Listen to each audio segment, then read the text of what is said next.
Hello, everyone. Welcome to another episode of Experiential Realism. Today, I'm joined by Scott Williamson of the Discussion channel and also joined by his co-host, Sophia Walter. I hope you enjoy.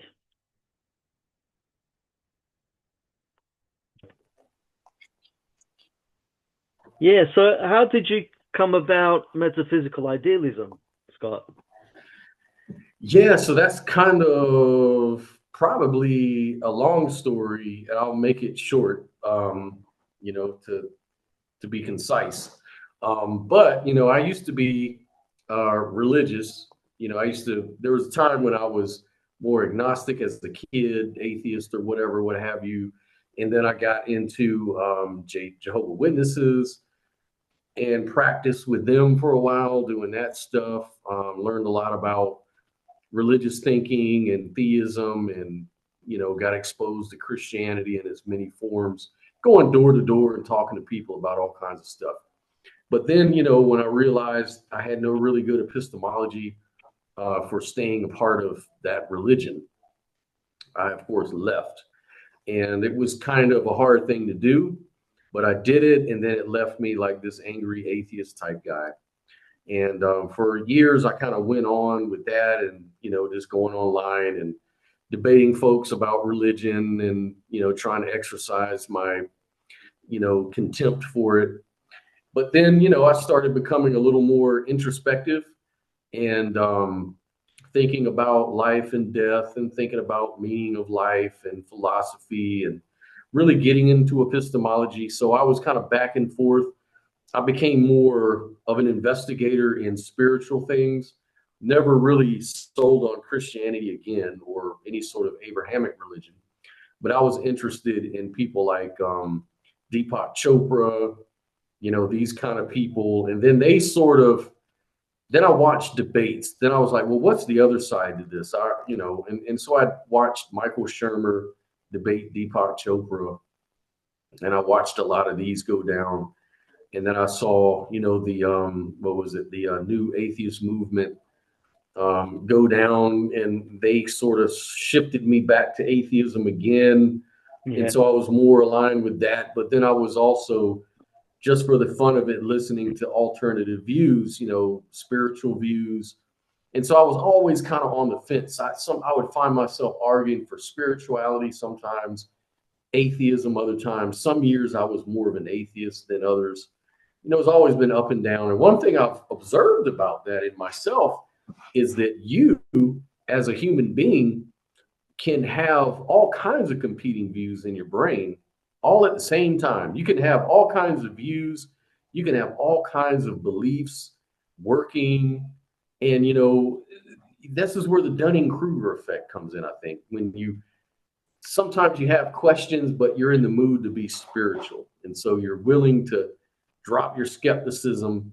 I know that question's there, but I'm not even going to screw that. I'd rather just believe this right now. And then you get in this mood, maybe get in a more bad mood or down mood, and you're like, yeah, well, what about this? And then you want to question that and attack that belief. And so I was doing that. I was constantly doing that. And so then I really wanted to see how it would play out. I always was searching, what can concretely answer that question for me once and for all? Like, I know that there probably isn't a way to do that. That's why it's been thousands of years of a debate, God or no God.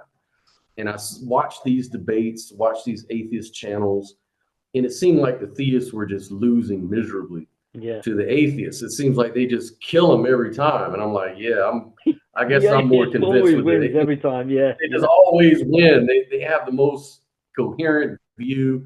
They know the Bible better than the Christian does. It's like, yeah, screw that. So then I started looking again at spirituality. Well, I wonder how this spirituality, like this Deepak Chopra stuff and everything, would play out against an atheist. I've seen Michael Shermer, and it was just kind of up in the air. But I started looking at people like Bernardo Castro, probably around 2013, who really started talking about a third way, which was idealism, which wasn't necessarily like you could be a theist or an atheist. It wouldn't matter. There was this other thing that grounded ontology. And so I was like, oh, okay, so there's another ontology to look at. So I started addictively looking at his videos. And back then, he just had these very PowerPoint sort of presentations at the time. Yeah. And he had a book published, Why Materialism is Baloney. Yeah, great And book. Yeah. started looking at that. And, he didn't really choose the title. I think his publisher wanted something a little more, controversial to sell books. But anyways, he outlined his real true position within the book, of course. And a lot of it spent a lot of time just focusing on the weakness of materialism, which I never really thought that much about. I always kind of just assumed everybody knew, everybody was in agreement that obviously matter exists and the mind is derivative from matter in some kind of way. And there was a point in time where I was listening to David Chalmers, and so I was kind of sort of leaning towards panpsychism, but I never really could figure out how do they even know that. Like, me too. I tried. It's like there's no, I can't even tell if what he's saying is true, that you don't even know whether someone else is a philosophical zombie.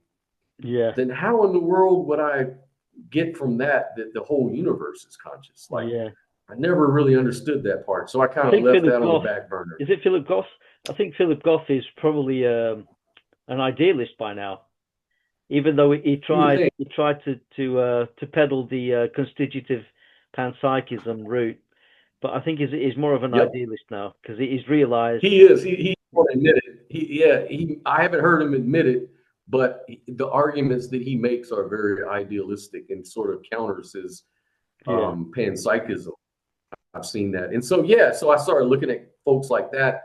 But Bernardo Kastrup was the one that kind of sealed the deal for me, because it was just so consistent. It was very conservative. It's like the only thing you and really naturalistic know as well, isn't it? It's very a naturalistic idealism, isn't it? Yeah. And it just made a lot of sense, and I was really on board. And then I just discovered a few years later, Donald Hoffman, who used some more scientific language, about that, you know what I mean? And so I was like, wow, so he's kind of saying the same thing, just in different language, more appealing to psychology and mathematics and the physics. He talks about how space-time is doomed, and the whole I can't even pronounce it right now. Words are hard. Anthropohedron. I know. I can never get that word sometimes. Amplituhedron, Amplituhedron. That's right. Amplituhedron, And it's just the idea that there's these geometric structures. Almost kind of reminded me of that book I read by Max Tegmark, which was talking about there's mathematical structures, at the end of reality. That's really what everything's based on, is mathematical equations. But I've never really, and I loved hearing him. Like, he was on, I think, a show interview with Sean Carroll. And Sean Carroll has a podcast I watch called Mind. Damn, I can't remember anything today. But he's got this podcast, and he has guests on, and he had Max Tegmark on, and they were really. And Sean Carroll said, "Yeah, but mathematics is descriptive, not prescriptive. In other words, we use math to describe things. We don't use math to make things. I mean, we use it to measure." It's a measuring tool. It's conceptual. It's abstraction. How do you get the abstraction of the world as we perceive it from another abstraction? Like, you're trying to explain one mystery in terms of another, and that kind of resonated with me. So I was like, yeah, he's got a really good point there, because although it sounds very tempting to say mathematics is the thing, because after all, it describes everything, but we forget it's a blind spot description. And the other blind spot is consciousness. It still doesn't explain consciousness. Listening to Roger Penrose and Stuart Hameroff talk about how consciousness is not mathematical. You can't, there's this no cloning principle in physics, where even if, you could write out some conscious experience onto a paper, you could never clone it, so you Yeah. can never really make consciousness into reality. So people like Roger Federico Fujin Penrose, touches upon that. Federico. yeah, and Yeah. yeah, and they know that you can't really do that, and so out they don't believe in AI being like this. I think even Roger Penrose says it's like a misnomer. Like AI is just a big, it's just a fancy calculator that's Yeah. been confused because it's drawing from the language of people, and now you have people getting married to Chat GPT and all kinds of Yeah. absurdity. Yeah. And They're then, just but what I language models, fear, aren't they? Yeah. it is language models, and then people are falling in love with it, having relationships, and even the founder of AI, one of the founders of AI, recently came out and said, "Yeah, Chat GPT is actually conscious. It Yes. actually says it's having I a think I remember subjective that one. Yeah. experience." And it's like, dude, it's trained to do that. It's supposed Yeah. to do that. Yeah. It's going to say all those things.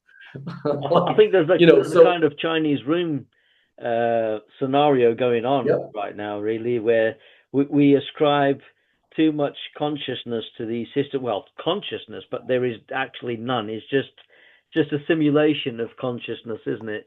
Or a simulation of a sentient being, and it gives us the impression that it actually understands what it talks about, but it doesn't really. It's just constructing sentences, and it's following what is it, patterns of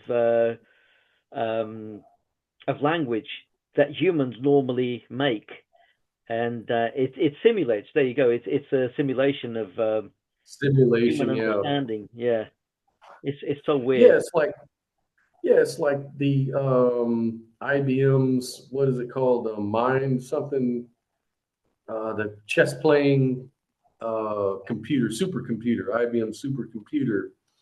Yeah, And it beat one of the world's best chess players.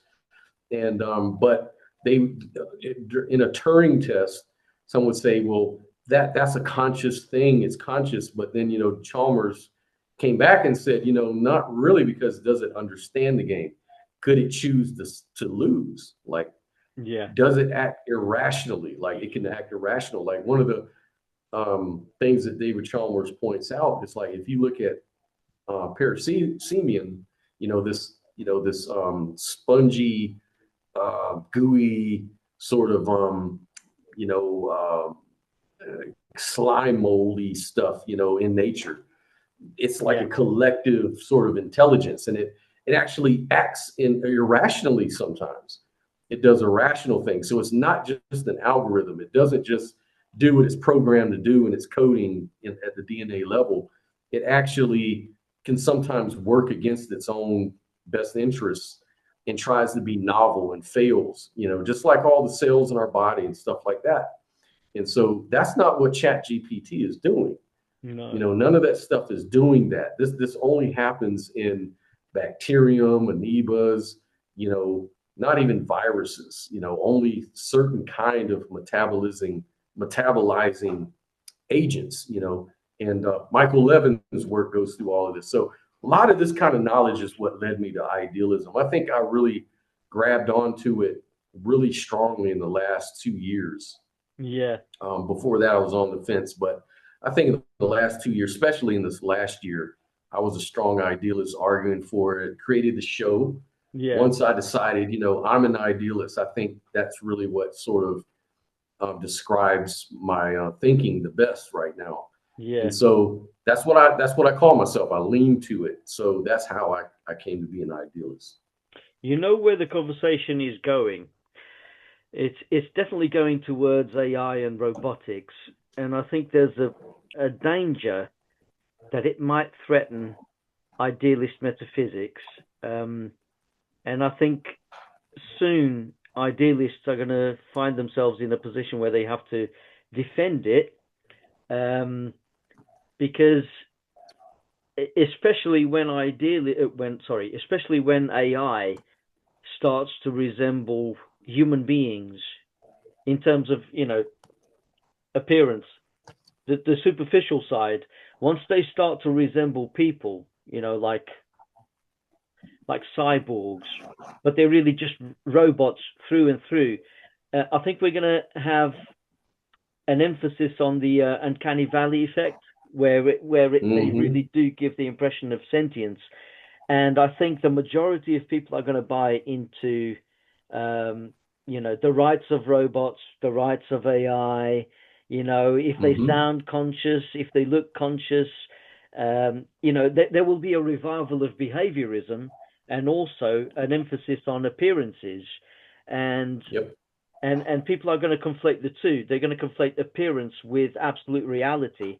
And it's going to be the reverse of people like Bradley, where they've made the distinction between appearance and reality in his absolute idealism. People are going to become very confused, and there's a potential for the revival of, or the revival of how strong physicalism used to be in the future, where they're going to be able to say, look, we've managed to create conscious beings out of just mechanisms and transistors and silicon, and they might dismiss arguments made by Federico Fagin to do with the no cloning theorem and Holeder's theorem, where you can only know so much about a quantum state and their private states, and if you start from conscious agency, then the physical can be derived from that as an appearance. But they're going to start to argue the opposite, that materials together somehow create consciousness, and it may perpetuate the hard problem of consciousness. I mean, are you prepared? It could. Yeah. I kind of look at my own journey in that, and I look at the journey of others. And like even with Christoph Koch, he's somebody who started off definitely a materialist, definitely a physicalist. And then he started getting into panpsychism and his work with Tononi.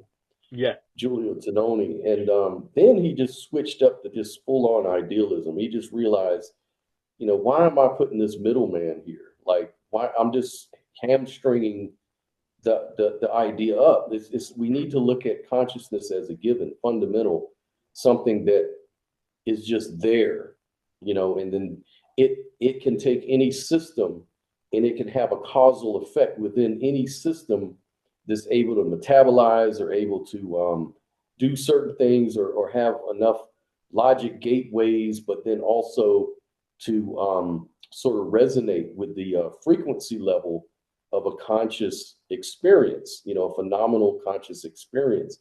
And so I think he came up with this consciousness meter or something like that, where he's able to measure consciousness with the term phi is like a measurement of some, quantity of consciousness, if you will. Yeah.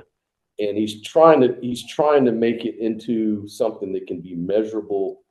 You can weigh it, you can see it, based on integration of information. If we see it integrating the information together in a system, then it raises the level of phi. And so he's more of an idealist in the sense that he sees the brain as that's just the appearance of how consciousness expresses itself through, say, a human being. With a brain, you'll see a brain. The brain represents that wall of disassociation.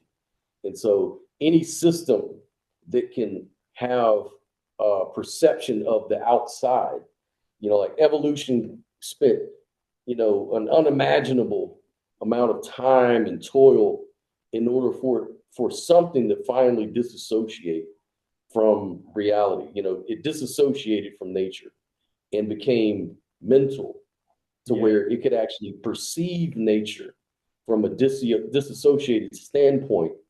So whatever evolved that system in order to do that, that's the system we need to make a conscious experience happen.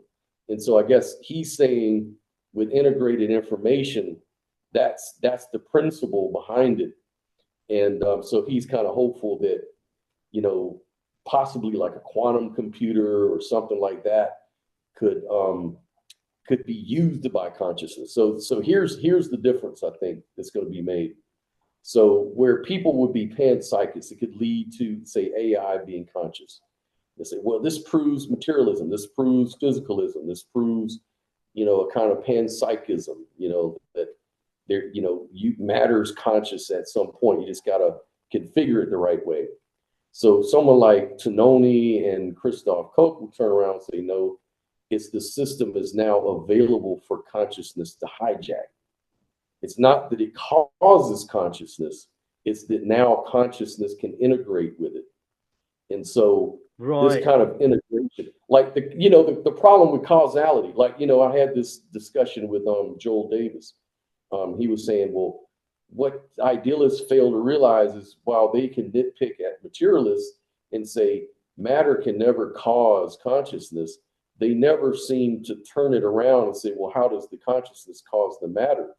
And what people like Tononi and Koch and, idealists, Bernardo Castro, people like us were saying is that causality isn't even part of it, the equation at all. Yeah. It just is. It's the Yeah. appearance in consciousness. It's nothing it causes. Yeah. It's just part of it. It's part of its nature to It, disassociate and see itself. yeah. In fact, It's I a would relation. say that it's possible to get the appearance of physicality in consciousness, in a mind, even in a dream. You can get the appearance of solidity, of complexity. You can get the appearance that you're really awake, and then you wake up and realize it was all a mental illusion.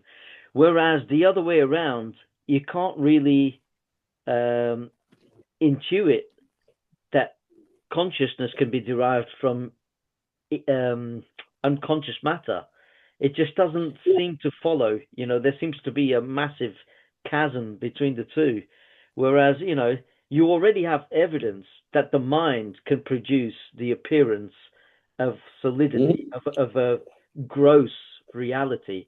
Whereas the other way Mhm. around, you've never really seen it happen. You don't have any evidence for it, really. It's um, Yeah, it's it's counterintuitive it's for sure. um it's a dualistic. See, it's based on a very dualistic way of thinking. And this is where non-dualism can close the gap because it'll say that, well, actually everything is just one thing. It's just a conscious experience. And I mean, that's exactly, if you're being as conservative as you can and being as parsimonious as you can be, then you're easily going to see that all you've got is an experience. That's the only datum that you have to build anything on. Like it is knowledge itself. Like the conscious experience is the knowledge. It's like not the abstraction. It's not the inference. The knowledge is in the experience itself. That's what consciousness is. It's direct knowledge of something. Um, Yeah. language fails us. That's the problem. It's like, and then with the materialists, they engage in a blind spot. They love to talk about the material world and the behavior and how it functions and what they can predict and things of this nature, which is very valuable. It's invaluable, but they simply have a blind spot, and that's that it's all going on in an experience. They'll never really admit that part. They even try to say that consciousness is an epiphenomenon of language, and sometimes they even try to use a reductionist approach when it comes to linguistics, which doesn't seem to work because you can look at animals, for example, or even babies. They lack language, but you can see that there is already an intention behind what they do and what they want. A baby will cry if he or she is hungry. A dog might try to get your attention, even paw your shoulder about something. You can already see there's an intention behind any form of language, let Yeah, alone a human language. It's almost like they don't need, because language is purely based on symbols, and those symbols will indicate, or it's an attempt to indicate the meaning, and the meaning has to precede the symbols. The meaning has to right. come before all that, that system, of Yeah, communication. You know, there's a exactly. will to communicate. There's already a will and intention prior to the language, and you can see it in babies. You can see it in animals. You can see it, especially dogs, cats. A seal, a sea lion. You know, you can Oh yeah. interact with them intelligently. A killer whale, orcas, dolphins, there can be, it's an interaction with them is possible, and where they even try to mimic your behavior, they will even nod and stuff like that. You know, and it doesn't tie in with Oh what they're yeah. trying to do, what they're trying to say. That language is the origin.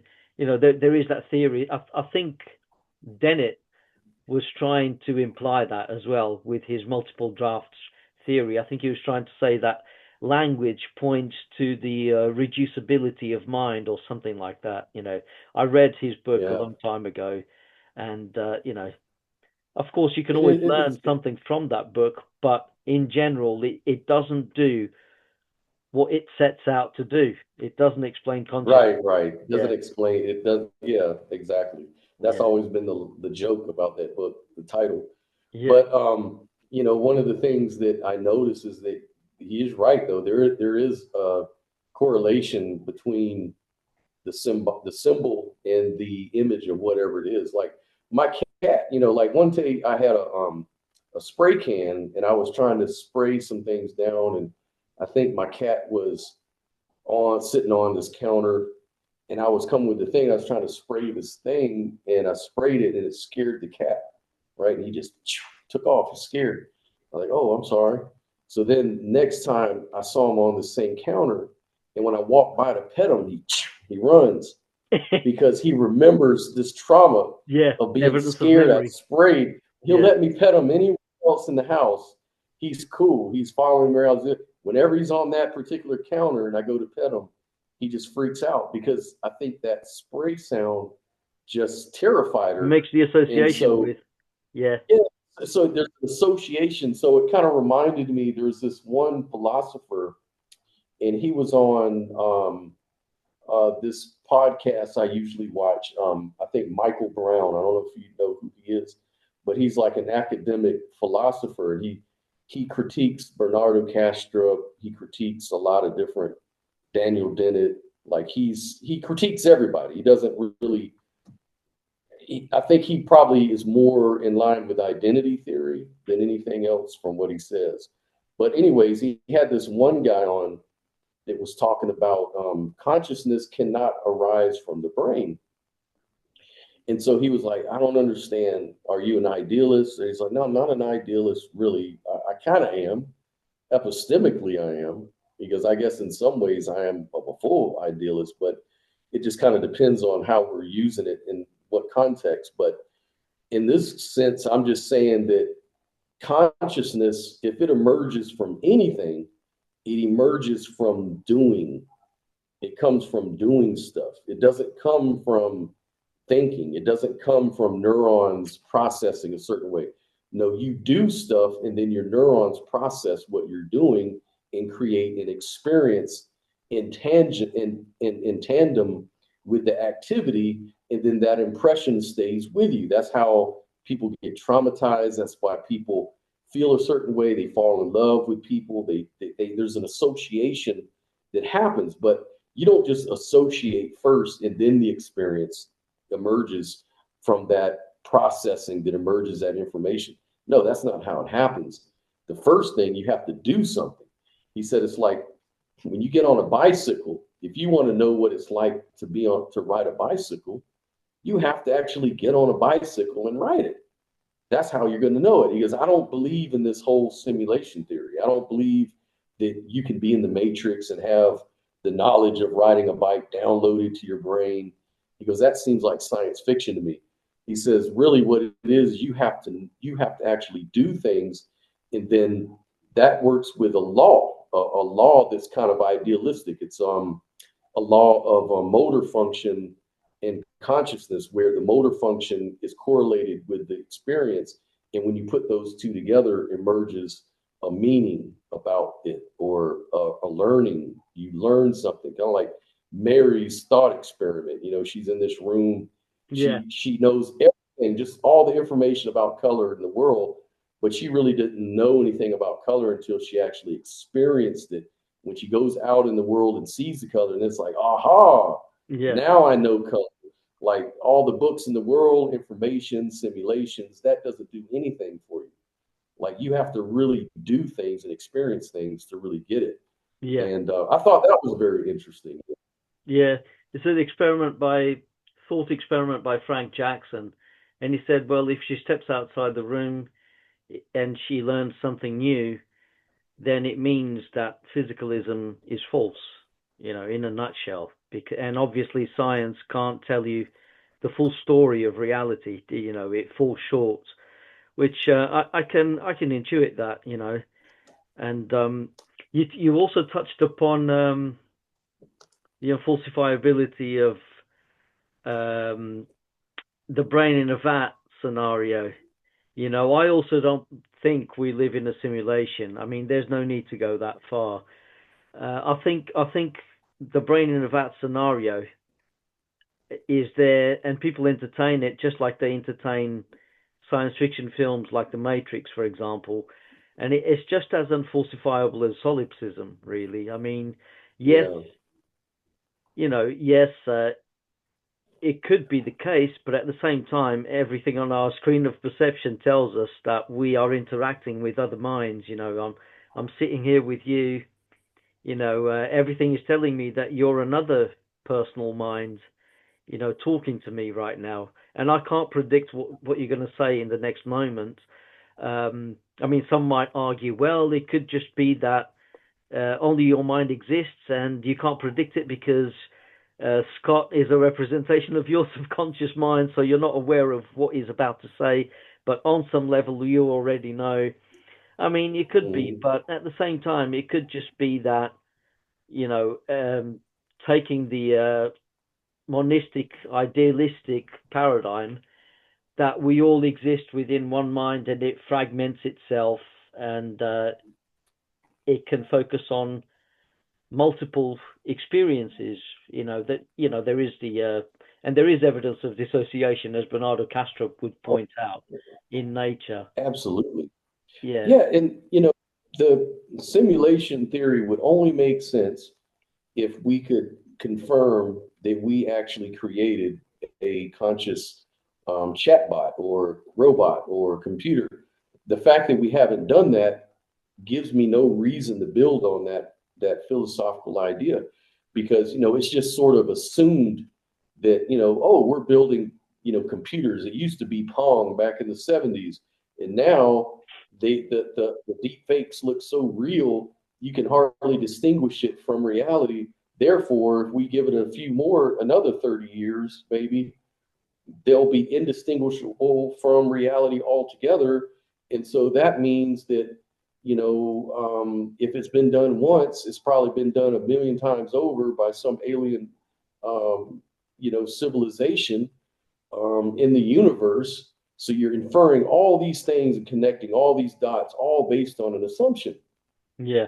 You know And what? the thing about that is that we're not going, I have no reason to believe that AI will ever be conscious. It may be very intelligent, but it won't be conscious. It can't have an experience, Yeah, as far as I'm aware of. And if that's the case, then that drives the simulation theory yeah. down As Bernardo 100%. Castro said, the simulation of urinating can't produce urine, Yeah, or something like that's that. right. Yeah.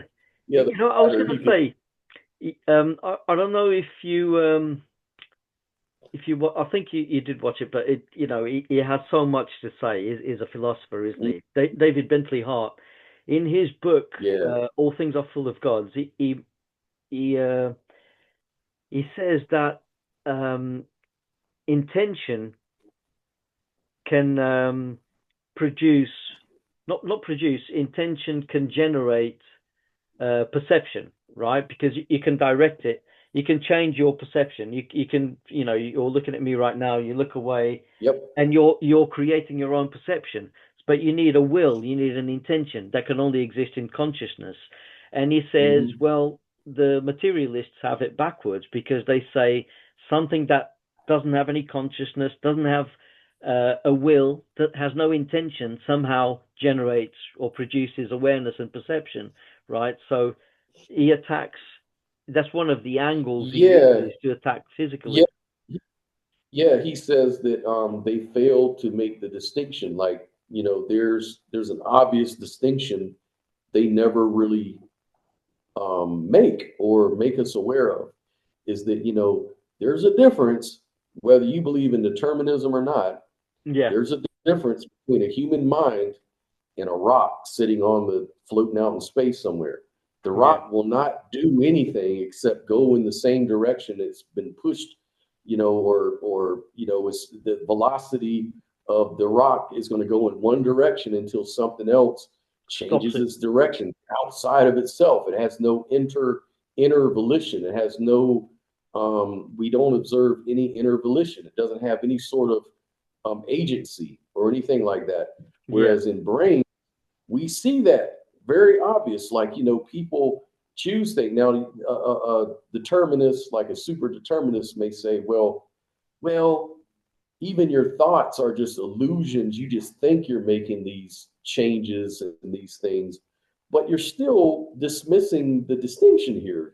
There's rocks don't have this inner subjective idea of directing their footsteps like we do. Like, they're just acted upon, aren't they? Right, they're acted upon. They're nothing. They're just, they have no experience. Yeah, it's So almost like a dreamed object as opposed to a dreamer. And, right, and Fagin, he'll say that free will has got to be true, because if consciousness is a real thing, which it is, then why in the world would there not be free will? Like, there has to. It's like, what's the point? What would the point of consciousness be? If there's no free will, what is the point of having a conscious experience at all? Which I understand that, and I'm sort of on the fence about it to some degree. Like, I'm more of a compatibilist. I kind of agree with Bernardo Kastrup that, well, first of all, we have to define the you that we're talking about. Could it be, if we're consistent with idealism, we would say that the you is the greater mind.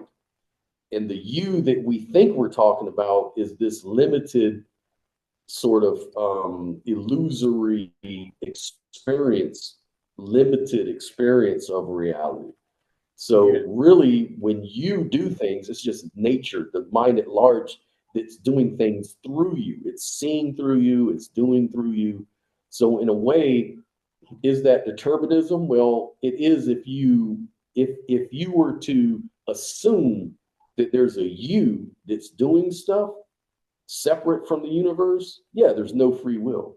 But if you assume that idealism is true and you're just an expression of the greater mind, no, then the universe is definitely having agency and it's acting through you. It's expressing itself through that body. This particular, like, if it was embodied in a cat or a dog, it's not going to do the same things we do. Obviously, it won't have the same capacity. So it's kind of determined to do it to express itself through the mechanism of a cat body or a dog body or whatever. But through the human, we are simply expressing nature through ourselves. So in a way, nature is using free will to act through us. So in a way, it's really weird when you think about simulation theory. It's almost like the materialists are now making the same exact argument as the idealists are. It's just that we're saying that greater mind is natural, and they're saying it's artificial. And there's no need for us to say it's artificial, because I've never seen an artificial thing be conscious. You were saying about when we learn to ride a bike, and obviously once we start learning to ride a bike, we incur more experiences on ourselves. We learn how to do it. There's more sensations. There's a knowing that comes about, and it becomes second nature. All of that, right?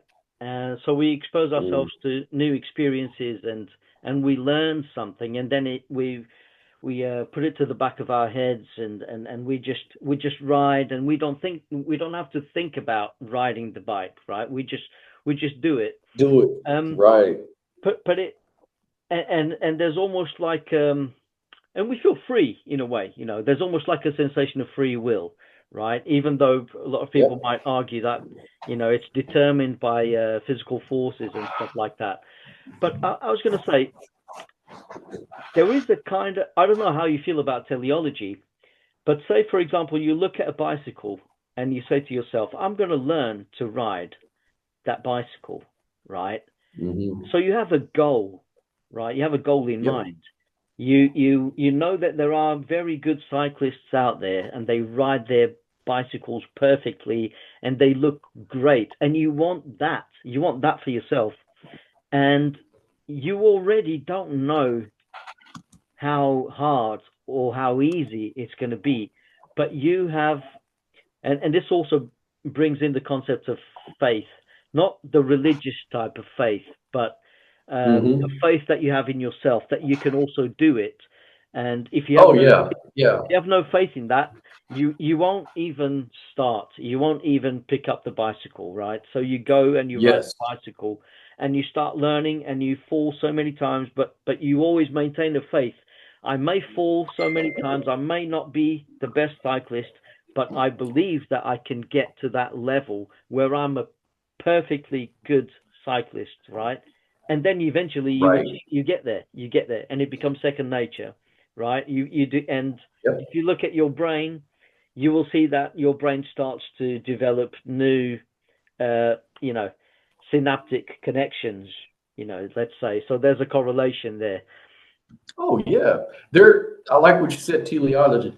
Teleology, because Yeah, I really do feel that there's teleology in nature, even though I would say that it's an evolving thing, like it's a natural thing, it's a process.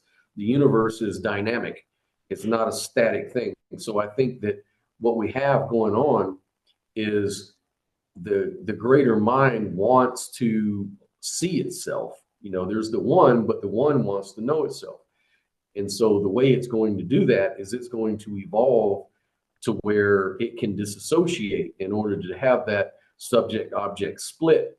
And so what do we see in nature?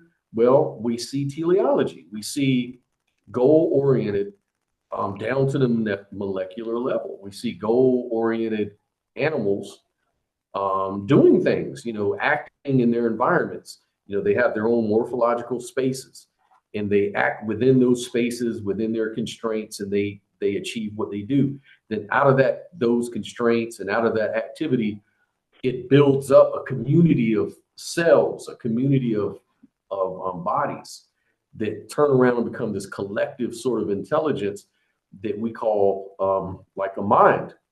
And then we are all, but at the very bottom, there's this teleology. There's this force that's saying, go out and become conscious, expand your consciousness. And that's what it's doing. It's building and building and building. Nature is just building a giant, consciousness machine. And then we become like this executive functioning conscious agent, but we're also made up of all these underlying unconscious and subconscious activities that are all acting in concert together and orchestrating our minds as we experience it. And then now, as a community, we create this overarching mind of our community, our neighborhood, the spirit of the neighborhood, the spirit of the town, spirit of the state, the nation, the world. And we just expand this awareness through this kind of, collaboration and sharing of information. And, we're all sort of, being used by the greater mind to achieve this kind of stuff, is yeah. expressing itself It's in a kind bigger of and bigger and finite more. expression, isn't it? Yeah, it really Yeah, is.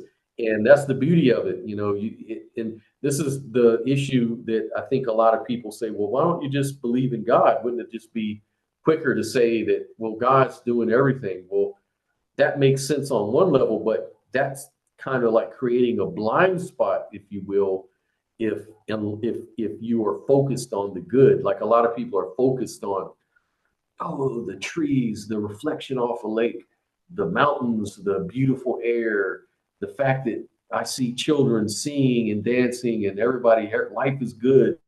There must be God. But you're just ignoring like the countless unimaginable amount of suffering to yeah, get us there.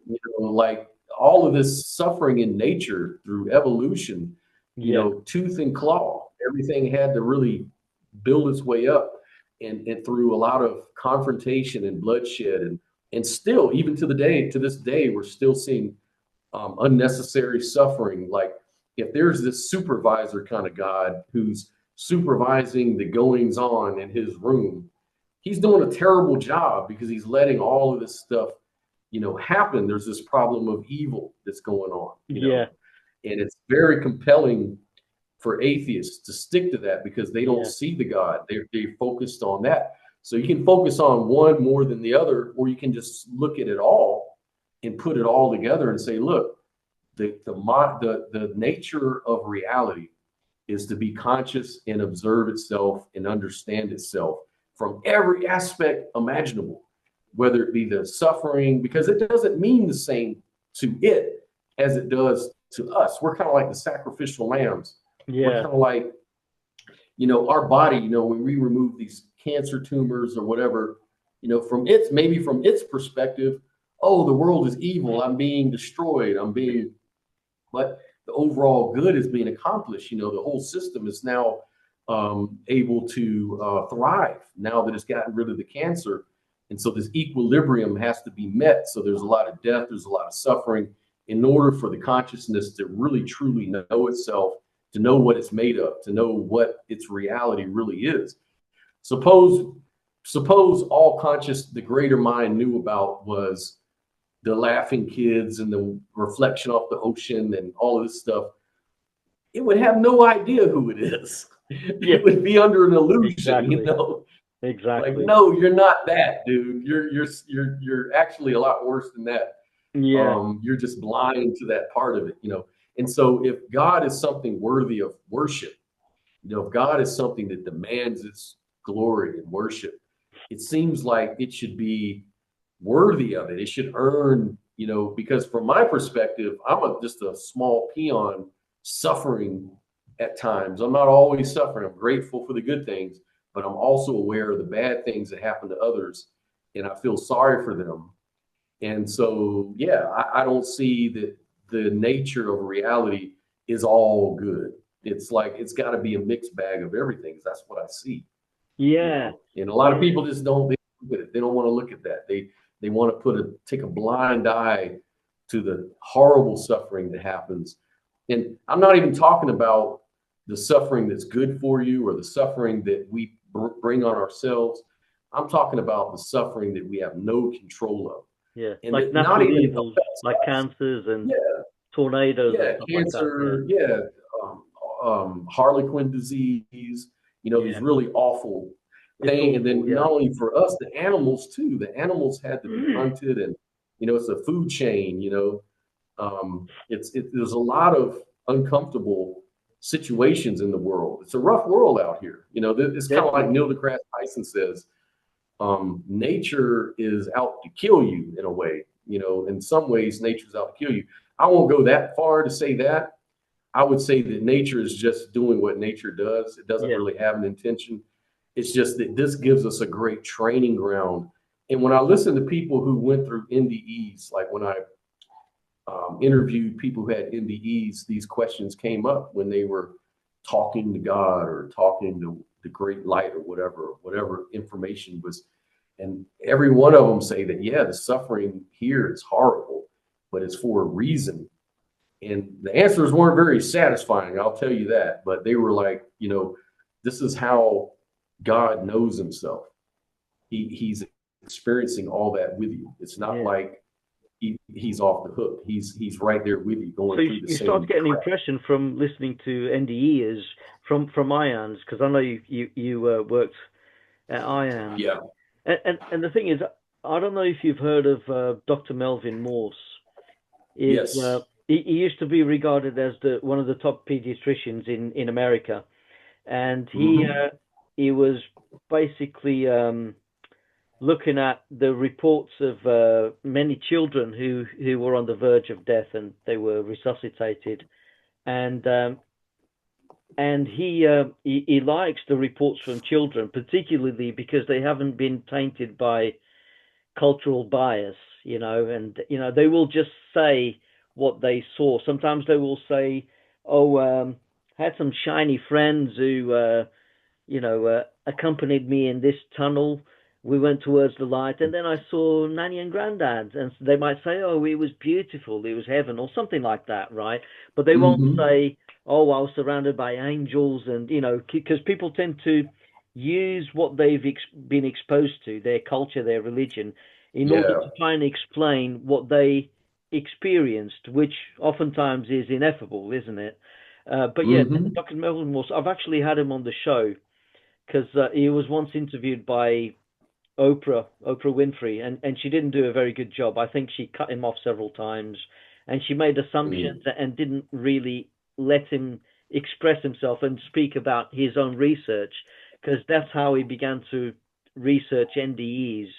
And he said that there is definitely a pattern, and there's definitely a component, an objective component to NDEs, and Oh I yeah. think they can definitely tell us about something about reality, something beyond what we can currently see. Um, but yeah, Yeah. Peter he Finney. actually said something to me. I get the impression that Earth is a school, but definitely a hard school. It's not for the faint of Hmm. heart. That's how he put it. It's not for the faint of heart. And then it made me think, well, if it's true that when according to some NDEs that we have chosen to come down here to live this life and Right. focus on these experiences, the earthly realm. If that's true, Yep. then we chose this, and we chose to take a very harsh course where Hmm.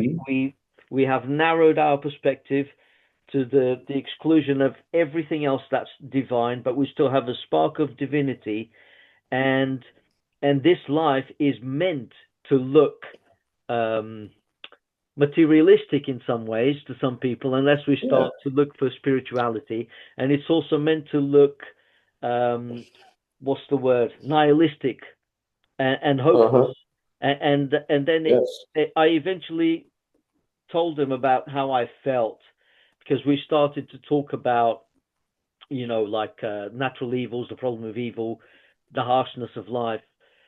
And eventually, I told him about how I felt when I watched the documentary about the Ukrainian Revolution, when it was when their leader was in Putin's pocket and there was a massive revolution. I think it was before the invasion of Crimea. And if you ever watch that documentary, I'll try and find out the title. Right, the war brought people closer together, right? So you had these Hmm. veterans teaching who were, they were retired, but they still had that knowledge, and they were teaching citizens, children, adults, women to fight, and they had a common goal to defeat the oppressor. And the police was coming, and they were repressing people and killing people on the streets, Mm. but people were huddling together and using those skills, and they were singing the national hymn. And when I saw that scene, a real scene being filmed of people together and singing and dying in the process, but persevering, I felt something, man. I really felt the love, and it brought me to tears. And it was something that I would have never, as unpleasant as it seems to be saying this, it's almost like out of war, something beautiful and profound came about, a kind of Oh unifying yeah. love. And I know people might think, "Oh God, you sentimental Yeah. bastard." This only would fall apart depending on your definition of God. Like, Yeah, like, because one could say, well, if you were to say that all these evils were necessary, even the, seemingly unnecessary evils still played a part in God's purpose and ultimate purpose, then you really have no moral stance. You have no moral high ground to say anything is wrong or right, because everything is right. Ultimately, everything is going to go for the good. So would you go into where a mother lost her daughter or son, baby or something, would you dare go up to that person and say, "Well, what are you crying about? It's for the greater good. We're Yeah, gonna learn lessons. We're all absolutely gonna, not. you would never do that because No, you're a sane person. You have an understanding of right and wrong, and so when you put that in perspective, like into a God perspective, you say, well, God has the control to allow these things to happen or not. So he's allowing it to happen for what purpose? If to learn what did the baby who died after a day or whatever, what did that baby learn? What was its point? that's right. Oh, it was for the mother. Well, so the baby's life is just to be used as a learning tool. How fucked up is that? But then if you Yeah, kind of look at it the way that you're saying it, though, it makes a lot more sense, though, because you can say, look, everybody volunteered to be here. This even the isn't baby, something, right? even the baby, everybody volunteered to be here to play their role. We can't really see it because we forgot. And forgetting is all part of the plan. You have to forget who you are in order to play that perfect role. If it's kind of like what they say about Jesus. Oh, Jesus sacrificed himself with his life for you. Like, no, he didn't. He sacrificed the weekend.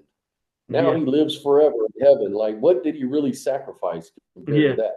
So it's the same thing. Like, what are you really learning, or what's the value under that assumption? None. But under an assumption that, what, we volunteered to be here. God is not this all-knowing, all-powerful, omni thing. yeah, It's not that. God is not that thing you think it is. Um, if you even want to call it a God at all at that point.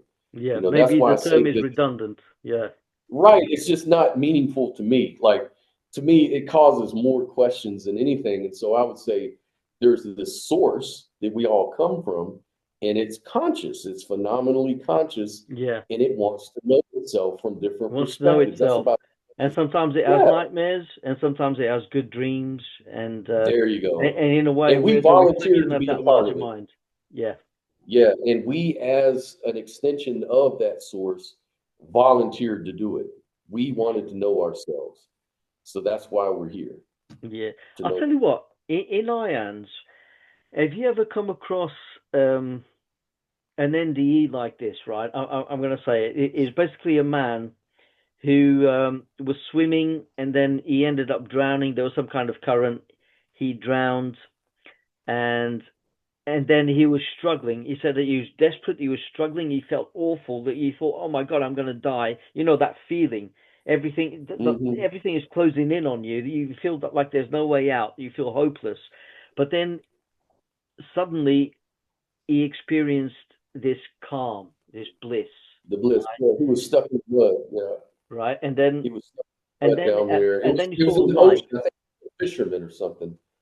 Like, well, not a fisherman. He was working on a huge tanker or something like that, and he got thrown into the water in the ocean, and he got caught up in this net or something like that, and he got out, and then he sunk and got caught in the mud and couldn't get out, and he finally just something told him, stop struggling, just Oh, stop right. it. It And might actually be the same one. I'm not sure. But basically, this guy, when he was in a state of bliss, he looked up and he thought he was still underwater, right? And he looked up and he saw mhm, like this light, and he thought, right, that must be the surface. So he started swimming mhm, towards it.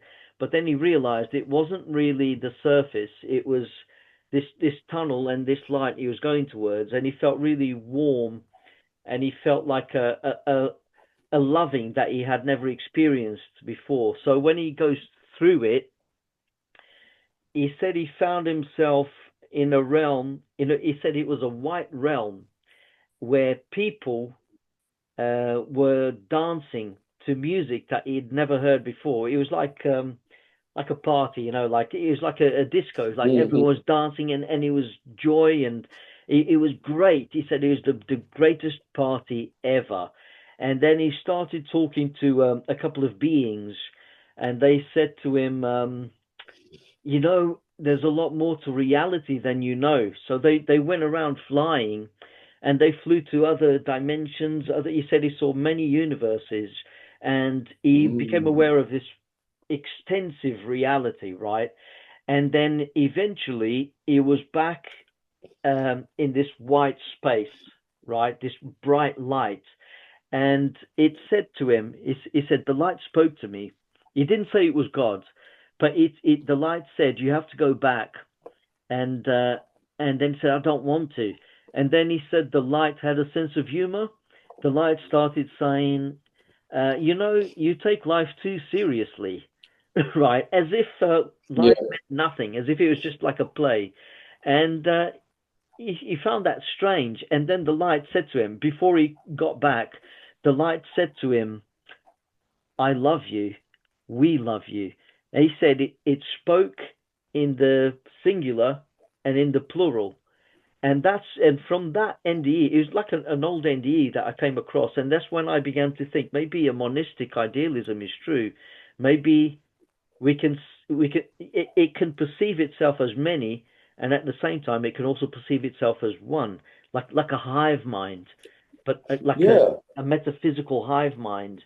Because the guy said right. clearly, it stuck with me. It spoke to me in the singular and the plural. It says, I love you, we love you, and then he was back. We love you. Yeah, Yeah, it's yeah. quite profound. That's a common. That's one of the commonalities with the NDE is how it's this unified experience. You know, the unified experience, and this is also what you'll find when you hit like DMT or these hallucinogens. You'll have this oneness experience. You know, and sometimes these voices will talk about, you know, the one and the many, you know, and all the same thing. Like this non-dual sort of concept is expressed through these NDEs. You know, it starts off, and one guy mentioned it, and I think he said it really good. He was talking about how, well, it's kind of like a decompression room you go to. So, like when you come out of the mind, your human body, and you go into this other realm, which is usually like a white, satiny kind of room. Some say it's foggy.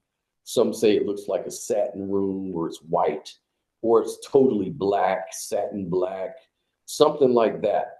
And it says, and in this room is like a decompression room. It's where your ego is dissolving.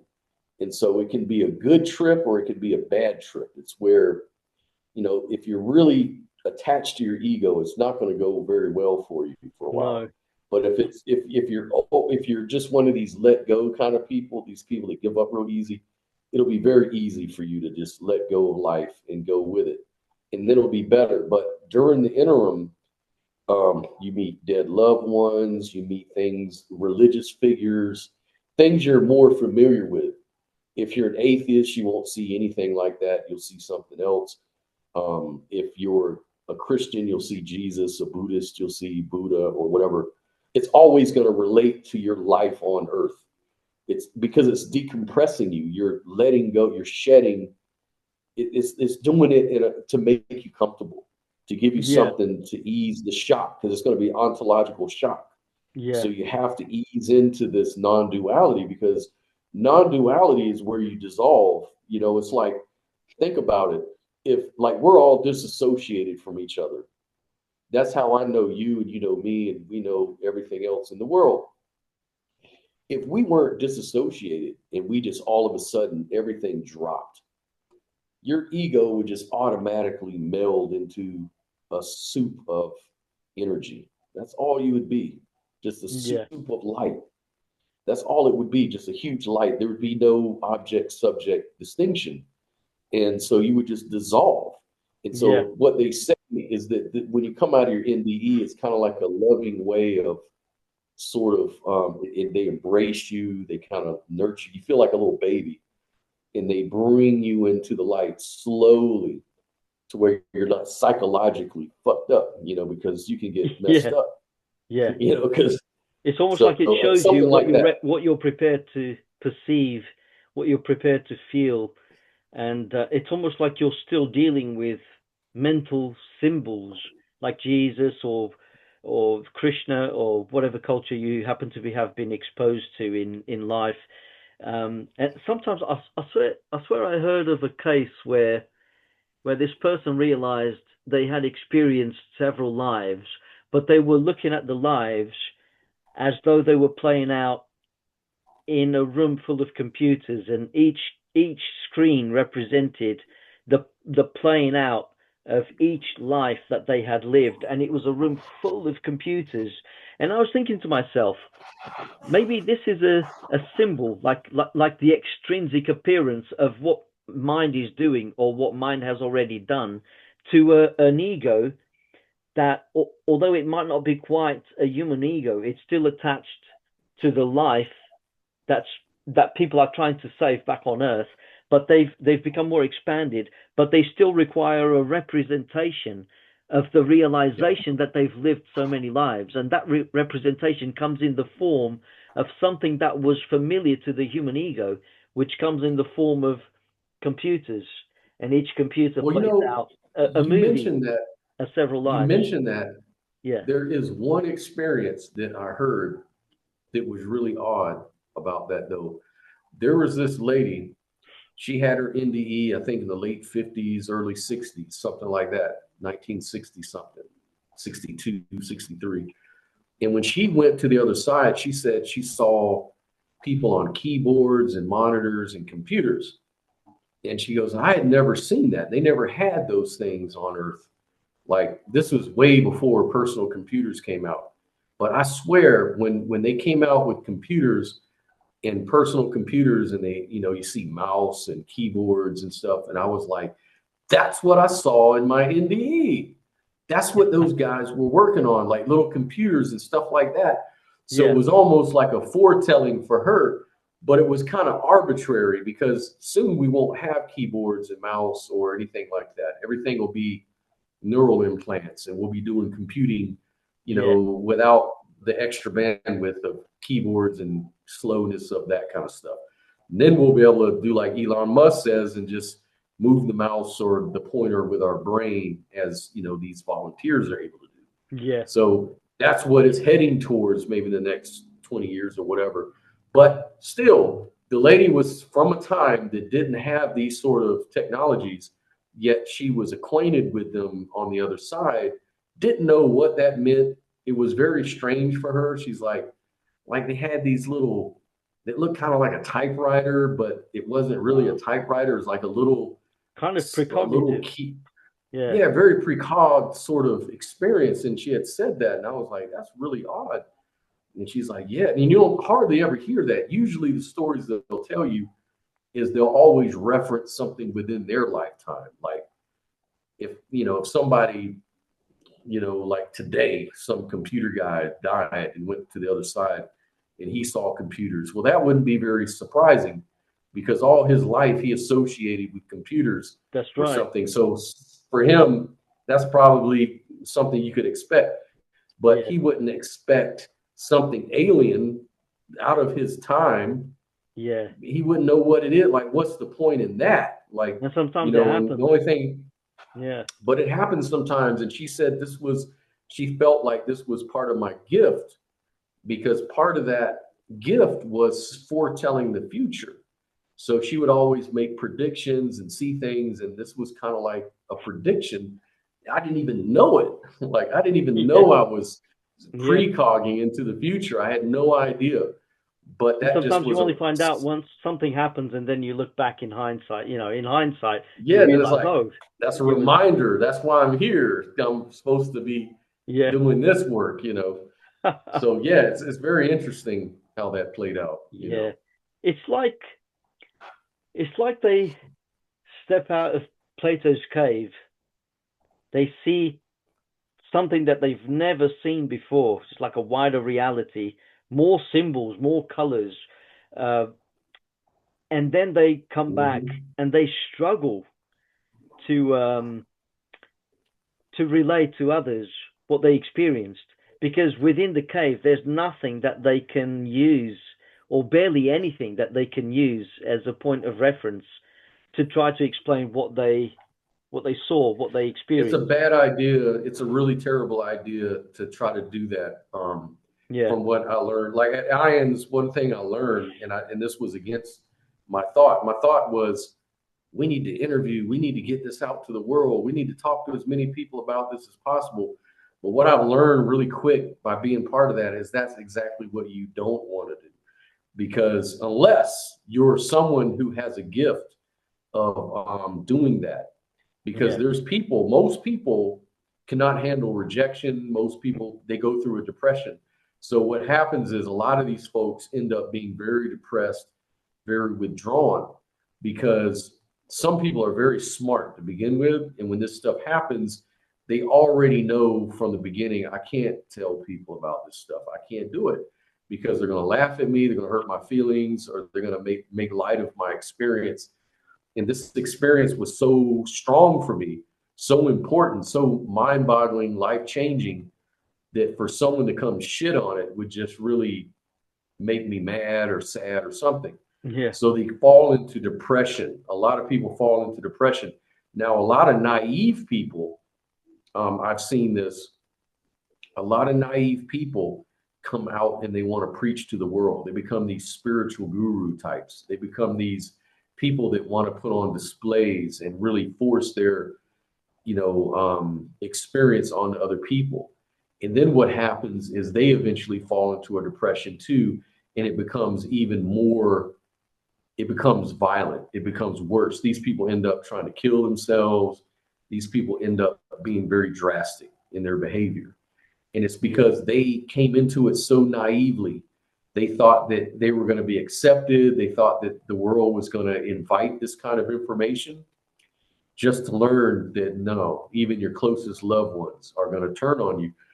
This one lady, she mentioned that she tried to talk to her pastor and her church people about it, and that was the worst idea. She goes, they were the ones that really condemned me the worst, the most. I You can know, they imagine. I was totally against the doctrine of the church. It was totally against a lot of things, and then they kept trying to get me to see a psychiatrist, get medication. They thought I had a problem. They isolated me. No one could associate with, because I was too. I thought, church is so zealous. Our pastor, everybody, we're so zealous. We're out to talk the truth and the truth and the truth. And here I come with the truth, and all they do is persecute me. Yeah, And now she fell into a huge depression, and she's on medication, but not for the reason that they said. She's yeah, on the medication because of them. yeah, It's kind of like the trans people. You know how they say, yeah. oh, trans leads to depression? No, it's because you treat these people horrible. Horrible. And Yeah, this is why they become yeah. depressed. That's It's why not sometimes they their say before you condition. take any type of medication, make sure you're not surrounded by assholes.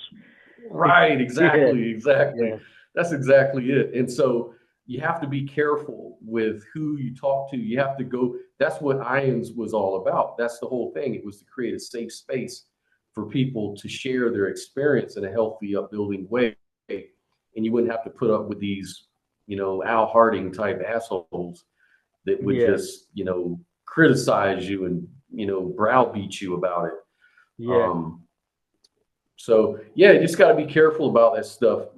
It's definitely. tricky. It's very tricky because Yeah, in some cases you have a gift, and in some cases you're given a mission. Some people talk about how, yeah, I don't know how to do it because I feel like Moses when he told the Lord, yeah, Lord, I can't even speak. I'm shy. I stutter. Why yeah, do you choose me of all people to be your spokesman? It's like yeah, the same sort of story. It's like these people are like, you're giving me a mission and you're giving me these gifts that I can't really prove to anybody. yeah, It's yeah, like you're yeah. setting me up to get killed out here. It's like, That's right. Yeah. it's hard, man. It's really hard. It can definitely impact people in different ways. I mean, there's the case of Nancy Rhines, and she abandoned her mother's religion. Her mum was a Lutheran, and she embraced science and materialism, and then she had her NDE, and then she ended up denouncing both sides because she said her experience didn't match her mother's religion, and it also didn't match the materialism of her colleagues because Hmm. she was a scientist. And yeah, she was one of those who had this experience where her consciousness expanded. She realized Nancy, little Nancy on Earth, was just one of her doings, and she had many doings, and she chose everything, and she had some weird spirit guide, some woman with green eyes who he was saying to her. She actually said to her, "Is this heaven?" Because she was in a beautiful forest, and the woman looked at her and said, "No, my dear, this is just a place to make you feel comfortable." So right there, the spirit guide said, "It's not heaven. It may feel like heaven, but it's not heaven." Hmm. And she goes, "Oh, I want to stay here forever." And the spirit guide said, "No, you have to go back." And she goes, "Don't tell me." She said she started arguing with a woman. She said, "Don't tell me what I want. I want to stay here, and that's that." And the woman said, "No, you want to go back. Remember, you want to go back."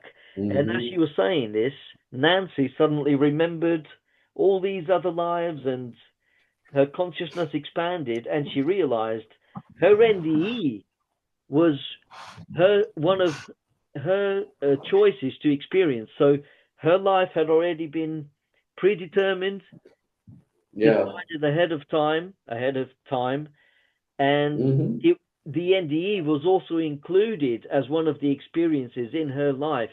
And she realized this, and she realized that indeed she had already planned that after the NDE she would return and live out her life with a different outlook on life. And yeah, she came to an understanding that, it's almost like she acquired a different perspective, and suddenly everything became clear. She said, and she understood Yeah. where the woman was coming from. She said it's like direct communication. As she was saying, she remembered, and yeah, she Yeah. realized, yeah, And okay, yeah, I do want to go one, back. yeah, and some of the people that come back very confused. Like it's not that they dismiss the experience, but they're confused about the nature of this reality because they're like, wait a minute. They catch on pretty quick that I volunteered for this. Everything that's supposed to happen is supposed to happen, and in fact, there's no time. Time is an illusion. And so they wonder, what they get confused about is like, why then do I have to do anything? Like, there's this perspective where reality is just the fullness, the completeness. There's this everything's everything here. It's all perfectly here. But then there's this process reality where you have to go through the steps to get there. So there's like these different dimensions of the same block. Like there's this TV show, it's like the CD, you have the CD with all the music on it. Yeah, But then, you play the music, it goes in step at a time, second by second. You can measure from the beginning of a song to the end and all the yeah, tracks and all of that. But then there's the perspective where there's just the CD, it's just the data, or like a yeah, hard drive, there's just yeah, the data. But then you have your screen where you have all the yeah, different steps you have to go through to yeah, make. And she's like, people don't think about it that way. And if you don't really see it that way or come up with some kind of analogy to make sense of it that way, it yeah. can be very confusing. It's like, I don't understand, why am I going through this if the It's already played source or out. God or whatever Yeah. already knows what's going to happen. It's Yeah. already really happened. It's It's already almost like what done. The work Max is Tegmark. done. Yeah, it's like what Max Yeah. Tegmark was saying. Um, the history of this universe, from the Big Bang, which we theorize, all the way to the Hmm. presumed cold death, is Uh-huh. is is one structure, one Yeah. dimensional structure Equation. of frames of Yeah. time and space. And if you were to step outside of it from the fifth dimension, say, you'd be able to see it Hmm. as kind of like a static object. So it's almost Yeah. like Max Tegmark tries to come up with an explanation for all the different dimensions, and obviously Yeah. he never touched upon the witness, the observer of all of that. But yeah, it's Yeah. The that's outside of time and space, like the block time theory that yeah, comes out of relativity. And Brian Greene is another one who created the Elegant Universe book. And he talks about that too, that, one perspective he calls it the God's eye view. From a God's eye view, the universe is like a frozen piece of ice. Everything's in it there. Yeah. But we as observers, we're like spotlights inside of the ice that's going through the steps on a particular timeline, on a particular trajectory, which is a different time than, say, someone on the other side of the universe that's going through something. You're all on different times because time is relative to, your position in space. And so it's all kind of bound together in this sort of space-time block scenario. And so he says it's kind of like you've got two ways of perceiving the world. You like said spotlight. One that's outside. Spotlight. Yeah, it's called, Yeah, that reminds me of, I don't know if you've heard of the mystic Alan Watts, the English mystic. Yes. Yeah, he said something like, in life, you're the spotlight, and when you die, you become the floodlight.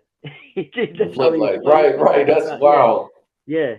Yeah, it's called the spotlight, the block theory spotlight version. It's a way to incorporate consciousness into the block theory of the universe, because, the obvious question is, well, if everything's dynamic, if everything's a block, yet it's also dynamic, then how do we account for the experience of a local experience going through it if everything's a block? And so he's saying, well, it's called the spotlight theory. It's where you're a spotlight inside the ice block, and you're just shedding light on the next step. The causation and events are just ways that our brain, our spotlight or our brain, makes sense of each coordinate. The coordinates are all there. It's a way of viewing it's just reality. The spotlight.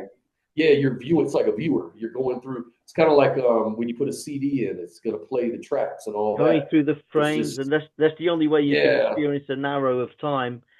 But from the God's eye view, there's no arrow of time. It's just a series of interconnected events. And that's why they say time has different dimensions of time, and causality loses its meaning because exactly. Already. And that's why I was with Joel Davis. This guy, I was trying to explain that, like he was saying, well, you have to show what causes consciousness. It's like, no, man, because consciousness is fundamental.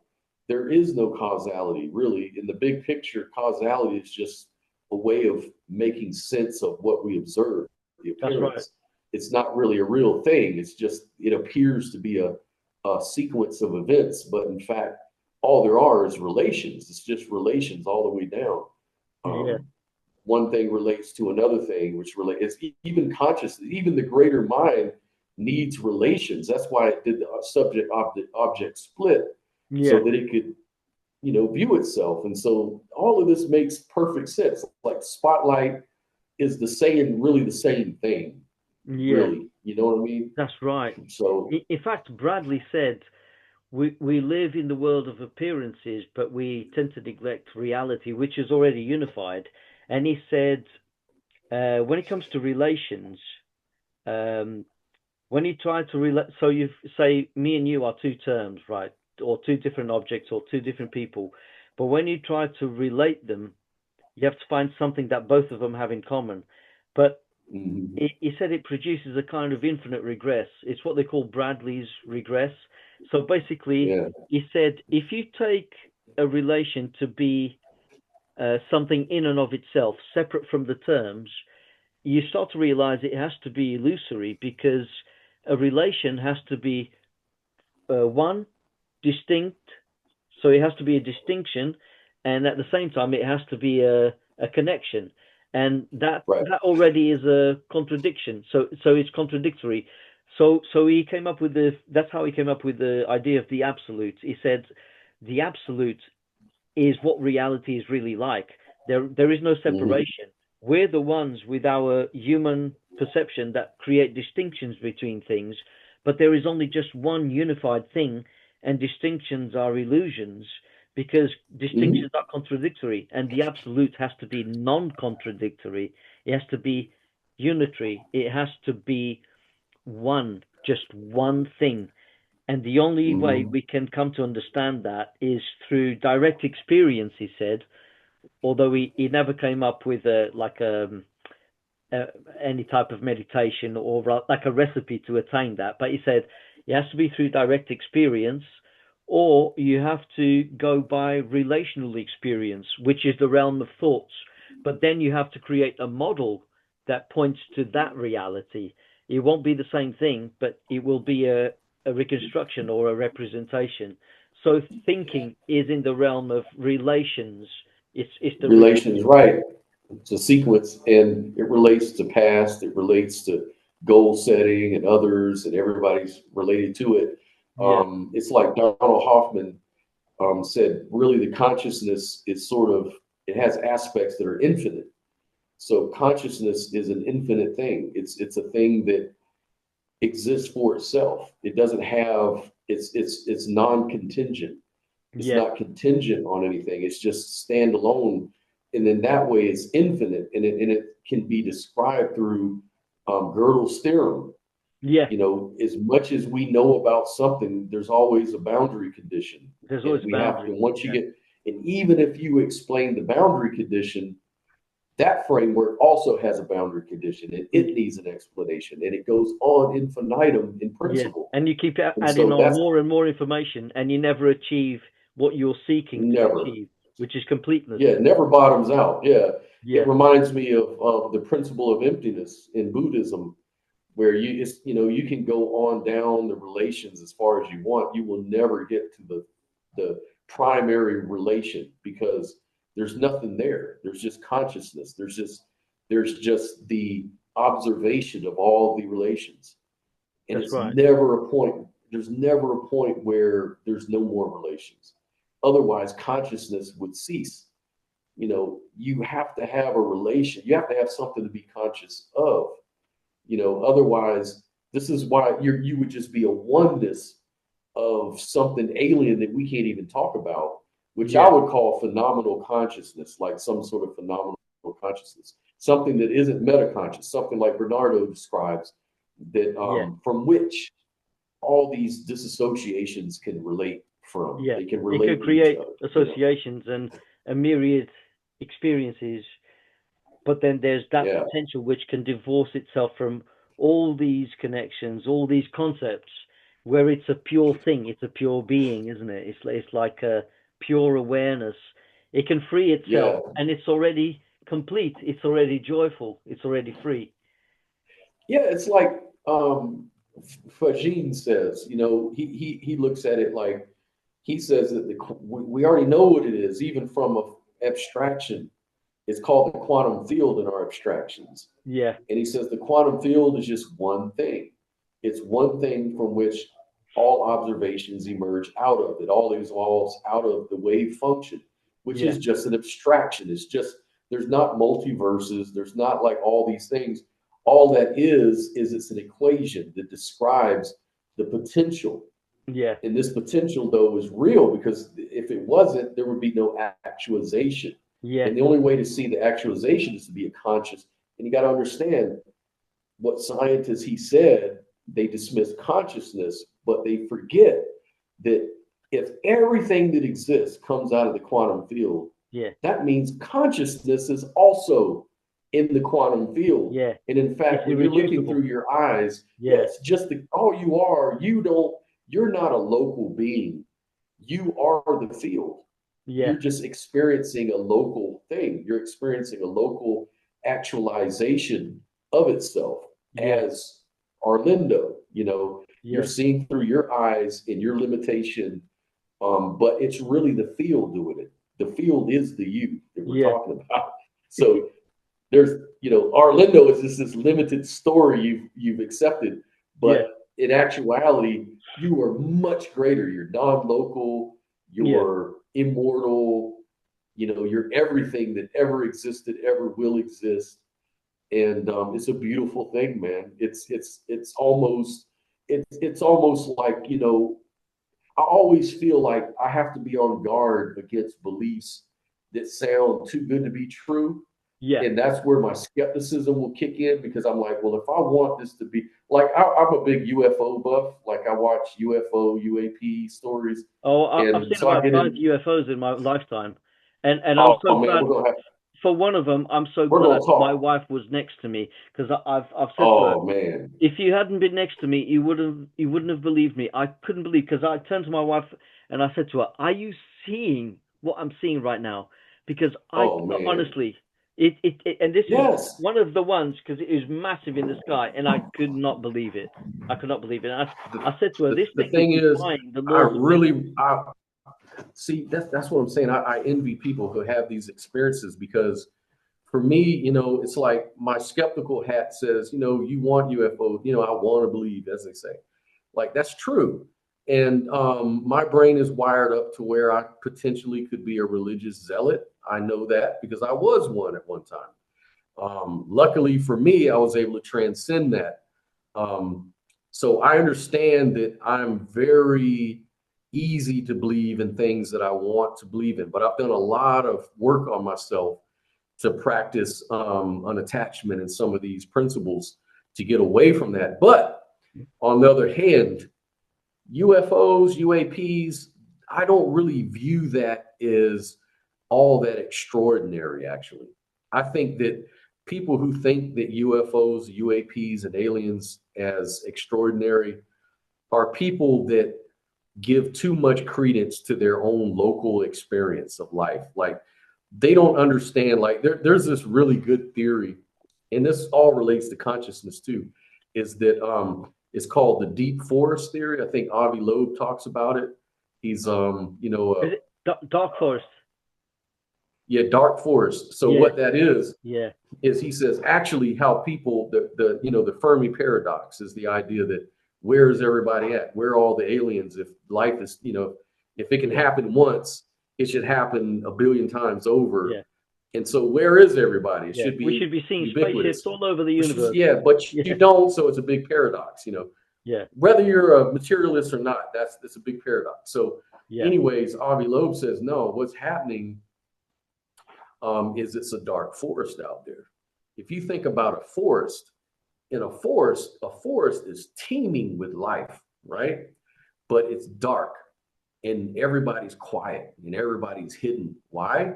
Because you don't want the other animals to potentially eat you. So you have to hide yourself from each other and study each other from a distance. yeah. That's the only way to really, ensure your survival. So Survive. he says, what's going on? And he goes, but where are they hiding? Well, they're hiding in the very fabric of space-time geometry. He says, if you think about it, if we understand quantum mechanics, even we already understand enough to understand this is totally possible. You can create any sort of technology that exists within the quantum field so that you're not seen, you're not observed by, primitive cultures like apes like us. We're not looking into the quantum for life. We don't, they're probably all around us. They're probably in our fabric, in Yeah, everything, in our walls, in our air, in our, the air we breathe. They could be anywhere and everywhere, and not just one. There could be billions. And so he's saying that the dark forest is this idea where they stay hidden, but they observe you, in a way that you can't observe them. And it's a really interesting take on that. yeah. And I think that does make a lot of sense, at least. I think Stephen Hawking alluded to it because just before he died, he said maybe it's unwise to send signals out into space, and we've already done it. We've Yeah, already made that mistake because he said we yeah. don't And really now look know what we've what's got out there. coming.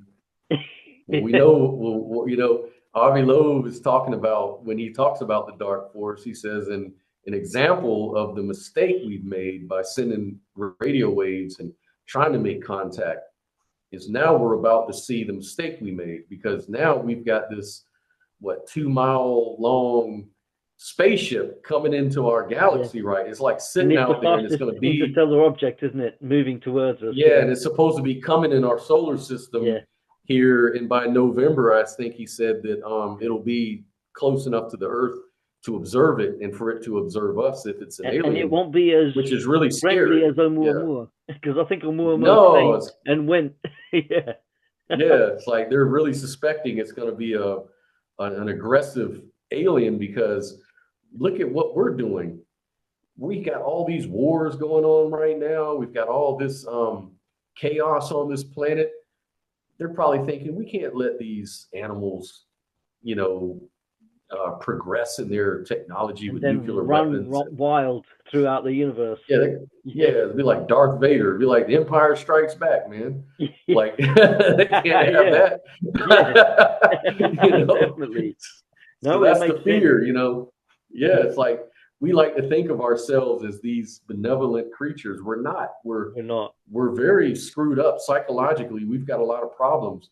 We don't Yeah. even know how to care for ourselves. We talk about saving the earth. We can't even save ourselves talking about saving the earth. Yeah. Earth's been fine for billions of years before we Yeah. came along, you know? Yeah. Yeah, exactly. And here's Elon Musk saying, "Oh, we could start afresh on Mars." And it's like, why not just try to fix our own atmosphere? You're talking about terraforming, Yeah, you know? yeah. And besides, Go destroy that it's planet. it's like the old saying, wherever you go, there you are. You know, if we move to There, Mars, yeah, that's right. we're only going to do the same shit that we're doing here on Earth. It's going to be, we're going to be spreading Yeah, like a virus. I mean, not to don't be terraform pessimistic Mars, about our own terraform Earth. species. Yeah, Yeah, let's yeah, terraform our own planet first. yeah, It's like yeah, exactly. we got to get our own house in order. You know, Yeah, yeah, no, man. absolutely. It's and that's what scares me about UFOs. That part of it. On the other hand, you know, I listen to a lot of different speakers out there. You know, like I think the Lou Elizondos are more of the, you know, be cautious about the aliens. We don't know who they are, what their intentions are. All we know is Elizondo, yeah, he's been in Congress, yeah, hasn't he? he's like, Yeah, uh-huh. And his whole thing is, you know, they have already shown aggressive behavior. Says they've already infiltrated our airspace. They weren't welcome. They've came into our airspace, not only just our airspace, our military yeah, airspace, and almost caused planes to crash and yeah. cause all kind of chaos.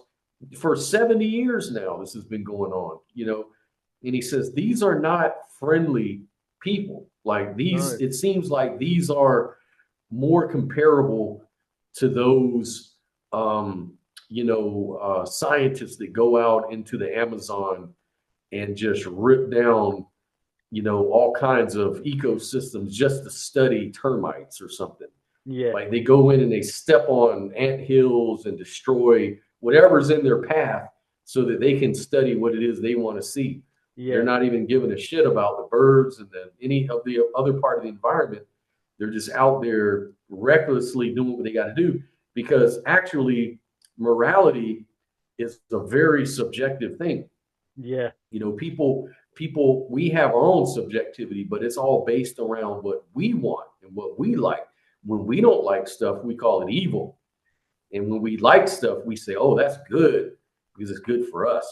You know, they used to think, you know, killing animals is good, you know, killing all these creatures, it feeds us, it tastes good. So absolutely, it's a yeah, good thing. But from the position of the animal being killed, we're evil, you know, we're terrorists, we're monsters, you yeah, know, out to chase them. They evolved to run from us because we're yeah, predators, we're the apex predator.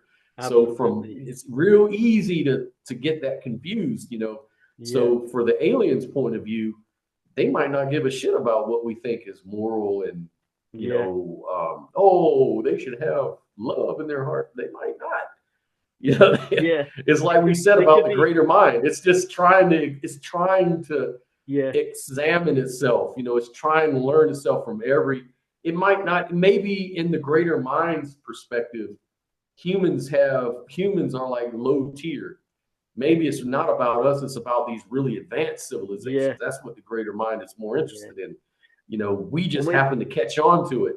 You or know, maybe it's for the sake of play. Maybe it doesn't really yeah, take it very seriously. Maybe it's playing with itself, or maybe horrible It's experiences having mental exist because masturbation. they can, you know. Yeah. Yeah, yeah, It's universal mental masturbation.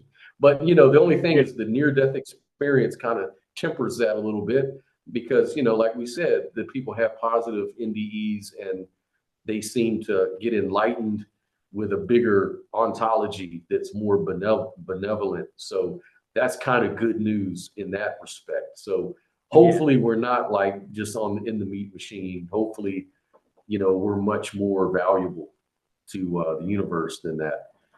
So nice thought. You know, it's like I yeah, always say, you know, be careful of the things you want to believe, but yeah, at the same time, these clues do exist. yeah. These I mean, we synchronicities could we are could out there. be, as Kastrup says, we could be nature's spies. You know, we're here and we're experiencing this human metacognition to make further connections and derive more meaning from what's possible in the wider consciousness.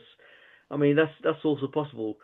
And Hey, it sometimes did I it think, with the Neanderthals. The Neanderthals died out. yeah, They were very smart. They were just as smart as humans. They were very close. I yeah, mean, they were doing cooking and artwork and certain things they were doing that was and they showing also had their own funeral rituals, so funeral rituals like elephants symbolism do too. about death. Yeah, Yeah, but they died out as a species. They died out. So I mean, that lets you know that consciousness used that particular experience for whatever reasons. It wanted to know itself through the eyes of that creature, yeah, and it ran its course. It ran its course, and it we ran its may be course. the Yeah, same. We absolutely. may run our course one day. Who knows? Yeah, But at the end of the day, if the NDEs are true, it may not be all bad news. It may be, yeah, we run our course, but who yeah. cares? Because we're Maybe, God anyways. yeah, maybe a lot of the problems that we have as human beings, they just go away at death, and all these barriers fall away, and it becomes more fluid and more free, and we realize that it's just like a theater on Earth, like a cosmic theater, but one of them that like how children play with toys and they pretend, in order to excite themselves. It's almost like they're Yeah. entertaining themselves. There could be Oh yeah. something like that going on, but on a grander scale, where we don't just pretend. Maybe on one level, we already know what's going on and we're pretending from that mind at large perspective. But Hmm. once you embody um, the The avatar, limitation. once you're playing with the Hmm. toys, as it were, you have to forget. It's deeper than just pretending. It's deep. It's almost like you have to remove the memory of the absolute, let's say, in order to focus Yeah. on something, and then you identify with this narrow, finite perspective, in order to be able to Right. experience to the full, to the maximum. In order to be able to experience despair and loneliness and hopelessness, which is also possible in consciousness. Sometimes I think, And based on, transcendence, maybe it wants to learn transcendence too. Like sometimes people do us wrong, and there's a big impulse to take revenge or get back or act out of our emotions. And then the fact that we've learned to cap our emotions and we're able to really forgive and transcend and become better people, maybe that's part of it. You know, it's like, because the temptation there is to say, well, in that case, nothing really matters because you can never really do wrong. And I guess ultimately, you can never really do wrong or right. But there is value, though, even within a limited avatar, to play the game. And, I think this is why I yeah, always say the forgetting part is very important.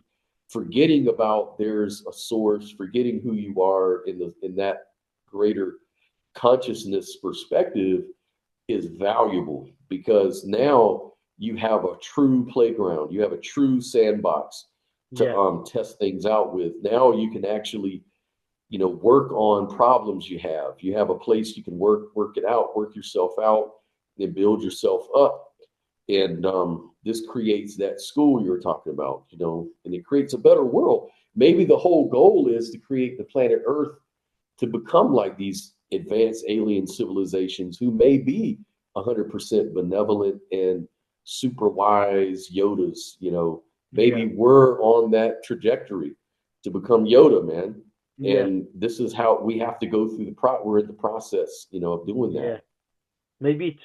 Maybe our goal is to express what's good and orderly, but in order to do that, we have to toil, and it's very hard to create some kind of order because this universe, based on its rules, is poised towards chaos and destruction. It's easier to destroy Hmm. things than to construct, than to build, and and maybe there's a kind of within this consciousness.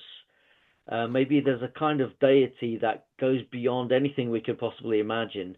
I mean, there's this concept of Abraxas um, that it was actually Stephen Woolard who got my attention to it. Is this concept where Abraxas is everything that's connected and how it moves. It's the moving of nature, and we don't quite understand its every movement.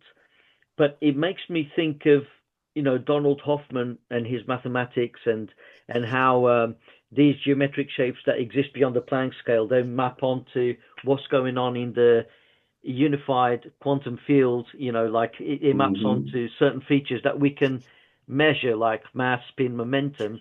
And it also makes me think of a kind of the concept of ergodicity, where anything that can happen does happen. Anything that can be explored within this reality will be explored willy-nilly, Hmm. regardless of how human beings feel about it. And it's kind of like the NDE. When people reach that point and they observe, they have life reviews, they think, I really regret what I've done. They start to judge themselves. But then you can have these spirit guides or beings of light around them, and they seem to be more in touch with the mind at large, and they seem to be very compassionate and say it's okay, it's fine. It's almost Yeah, like they realize it's just the doing and the moving of one same thing. It doesn't matter. yeah. It's You're good, man. it's Yeah, good. It's all exactly. good. Yeah, someone got killed. Yeah, It's fine. It's just it's blame. fine, man. And You it might can't not help sit it. well with a lot of people, but Yeah, because there's a lot of judgment and dualistic thinking, and yeah, I like Stephen Wolfram. I like his idea of the Ruliad, the and Ruliad, yeah, how yeah, that's a and good how concept. Yeah, that's a really cool one because it kind of yeah, makes a lot of sense because it's like the reason the universe decides to appear to us a certain way is because of the kind of observers we are. So it created these kind of observers that could see itself that way. And so all of our perceptions of the world and perspectives of the world are really dependent on just the kind of observers we are. And this makes a lot of sense because we oftentimes, especially with materialists, they oftentimes feel like, well, there's objective reality, and then there's the imaginary, and we dismiss the imaginary, and we're just going to go with what reality says. Let's just have. I don't have a relationship with God. I have a relationship with reality. It's like, yeah, no, you don't. You yeah, have a relationship with a perception, with a appearance. yeah. You don't have a relationship. You have a relationship with nothing but yourself. And If and only anyone's what's doing the mental measurable is masturbation, it's what's them. real. Yeah, a la Matt Dillahunty. Only what you can Yeah, yeah, yeah, measure is what's real, what you can speak of. So when you say, "Oh, what's love? Does love exist?" It's just oxytocin. It's what we can measure. yeah. I talked to him one time, and I told him, I said, well, I started bringing up qualia and things like that, and he says, I reject qualia. Yeah, they It's hate that word. bullshit. And I'm like, why do you reject qualia? It's the first thing you know. And he was like, no, if you can't measure it, weigh it, you can't. How much does qualia weigh? I'm like, it doesn't. Right. So it doesn't exist. Therefore, there's no use in it. You talking about qualia is like talking about leprechauns. And I'm like, what? No, it's not. And They're trying to measure love with a I said, ruler, for example. I said, you do know that all measurements happen within your conscious qualia, though, right? And he was like, yeah, I'm done with you. You're a jackass. And he Yeah, fucking yeah. dropped me. It's like Very that. It's dismissive. like, Yeah, yeah, he doesn't want to talk, yeah. And It's that's not the thing about, skepticism. It's dismissiveness. no, It is, it's being dismissive. And I was on her atheist show the other day, and it turned out to be very good, very good. Because I know the people that run the channel. In fact, I used to work with them. Like I used to do my show on their channel back when I was more into skepticism and epistemology. So I had a show called Exploring Epistemology on their show, and I would just talk about skepticism and how to question things. And anyways, they kind of lost touch with me because I started talking about idealism.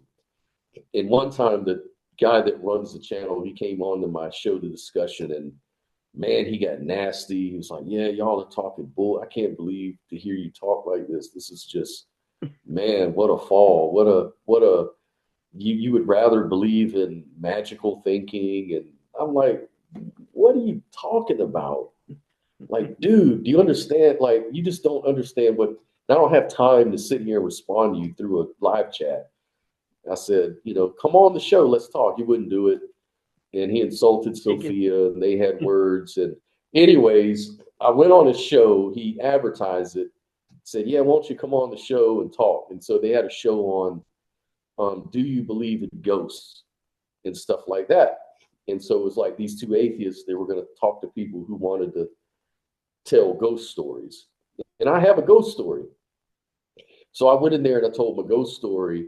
And, and I framed it in a way that I was more skeptical so I could stay on, keep the conversation going.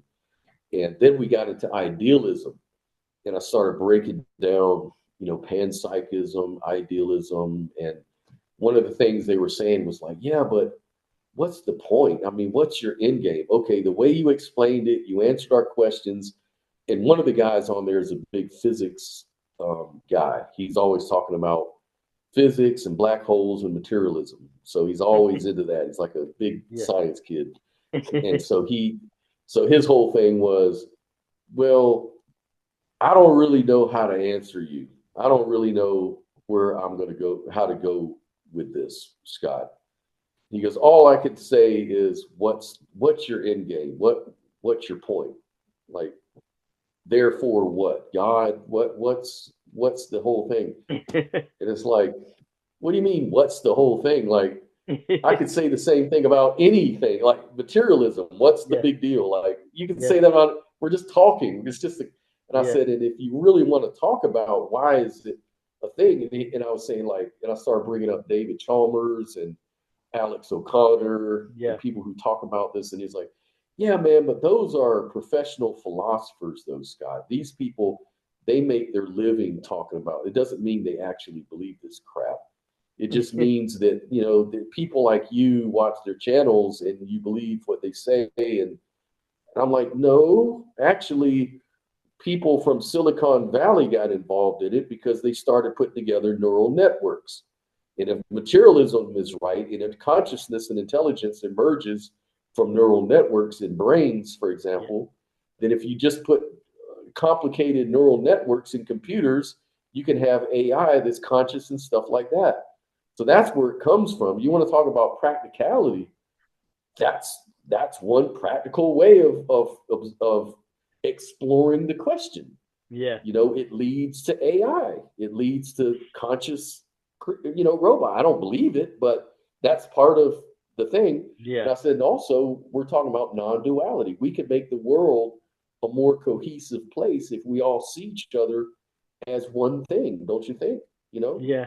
And it's not just I like mental what Federico masturbation. Fagin has to say about it, because he says that often they neglect in AI and robotics, they neglect the fact that, or is it Michael Levin? I can't remember, one of the two. I think both of them make points about this. There's a distinction to be made between assemblage and growth. Cells grow and they create copies of themselves, and they reflect the whole. They contain all the information. There's a holarchy. One cell contains the whole information, the whole genome of the whole. Yeah, Michael Levin. Yeah, Michael Michael Levin. Levin Yeah, said that, and he points to his experiment with the flatworms, which is really fucking great. Like talking about memory. You cut a flatworm's head off, and it grows back a brand new head with brand new, fresh set of neurons. And they and yet remember the it training. remembers everything it was trained to remember. And like, Yeah, how does that happen? yeah, What facilitates that memory? And he says, if you really compare that to what happens with things like terminal lucidity, when people, dying patients, all of a sudden they've had memories that they haven't remembered for possibly decades because yeah, of all Alzheimer's and things. yeah. But then at the time of death, they become lucid. They That's remember. right. It's an access issue. It's not a materialist issue. Yeah, It's an access issue. You yeah, you just don't have. It's like how did he say it? He says it's like the memories are here, and then the neurons and yeah, everything are like the wire. They're yeah, like the wire to the experience. But once you sever the wire, you no longer have access to your database. yeah, But if sometimes it can override the wire and you can still get the yeah. database because it's always It's there. almost like There's some memories other are in the mechanism. ether, and these Yeah. creatures tap into them. And, Yeah, uh, like and some and kind and of something like tectonic. that could be going on for reincarnation. You know, when they talk about reincarnation Yeah. stories, it could be Yep. that the flatworms, the planaria, they have their own reincarnation going on, Yeah, sort of thing. absolutely. But because Absolutely. humans They've can't grow tested that. heads, but we can procreate, and through offspring and the next generations, we can recover all these memories, and we can get the Oh yeah, sensation that we were epigenetics once, and yeah, someone that yeah, died long ago. epigenetics Yeah, has to. If epigenetics isn't getting its information from DNA, it's getting its information from something else, from some kind of energy. And no one knows what energy really is. It's just a thing. It's probably consciousness.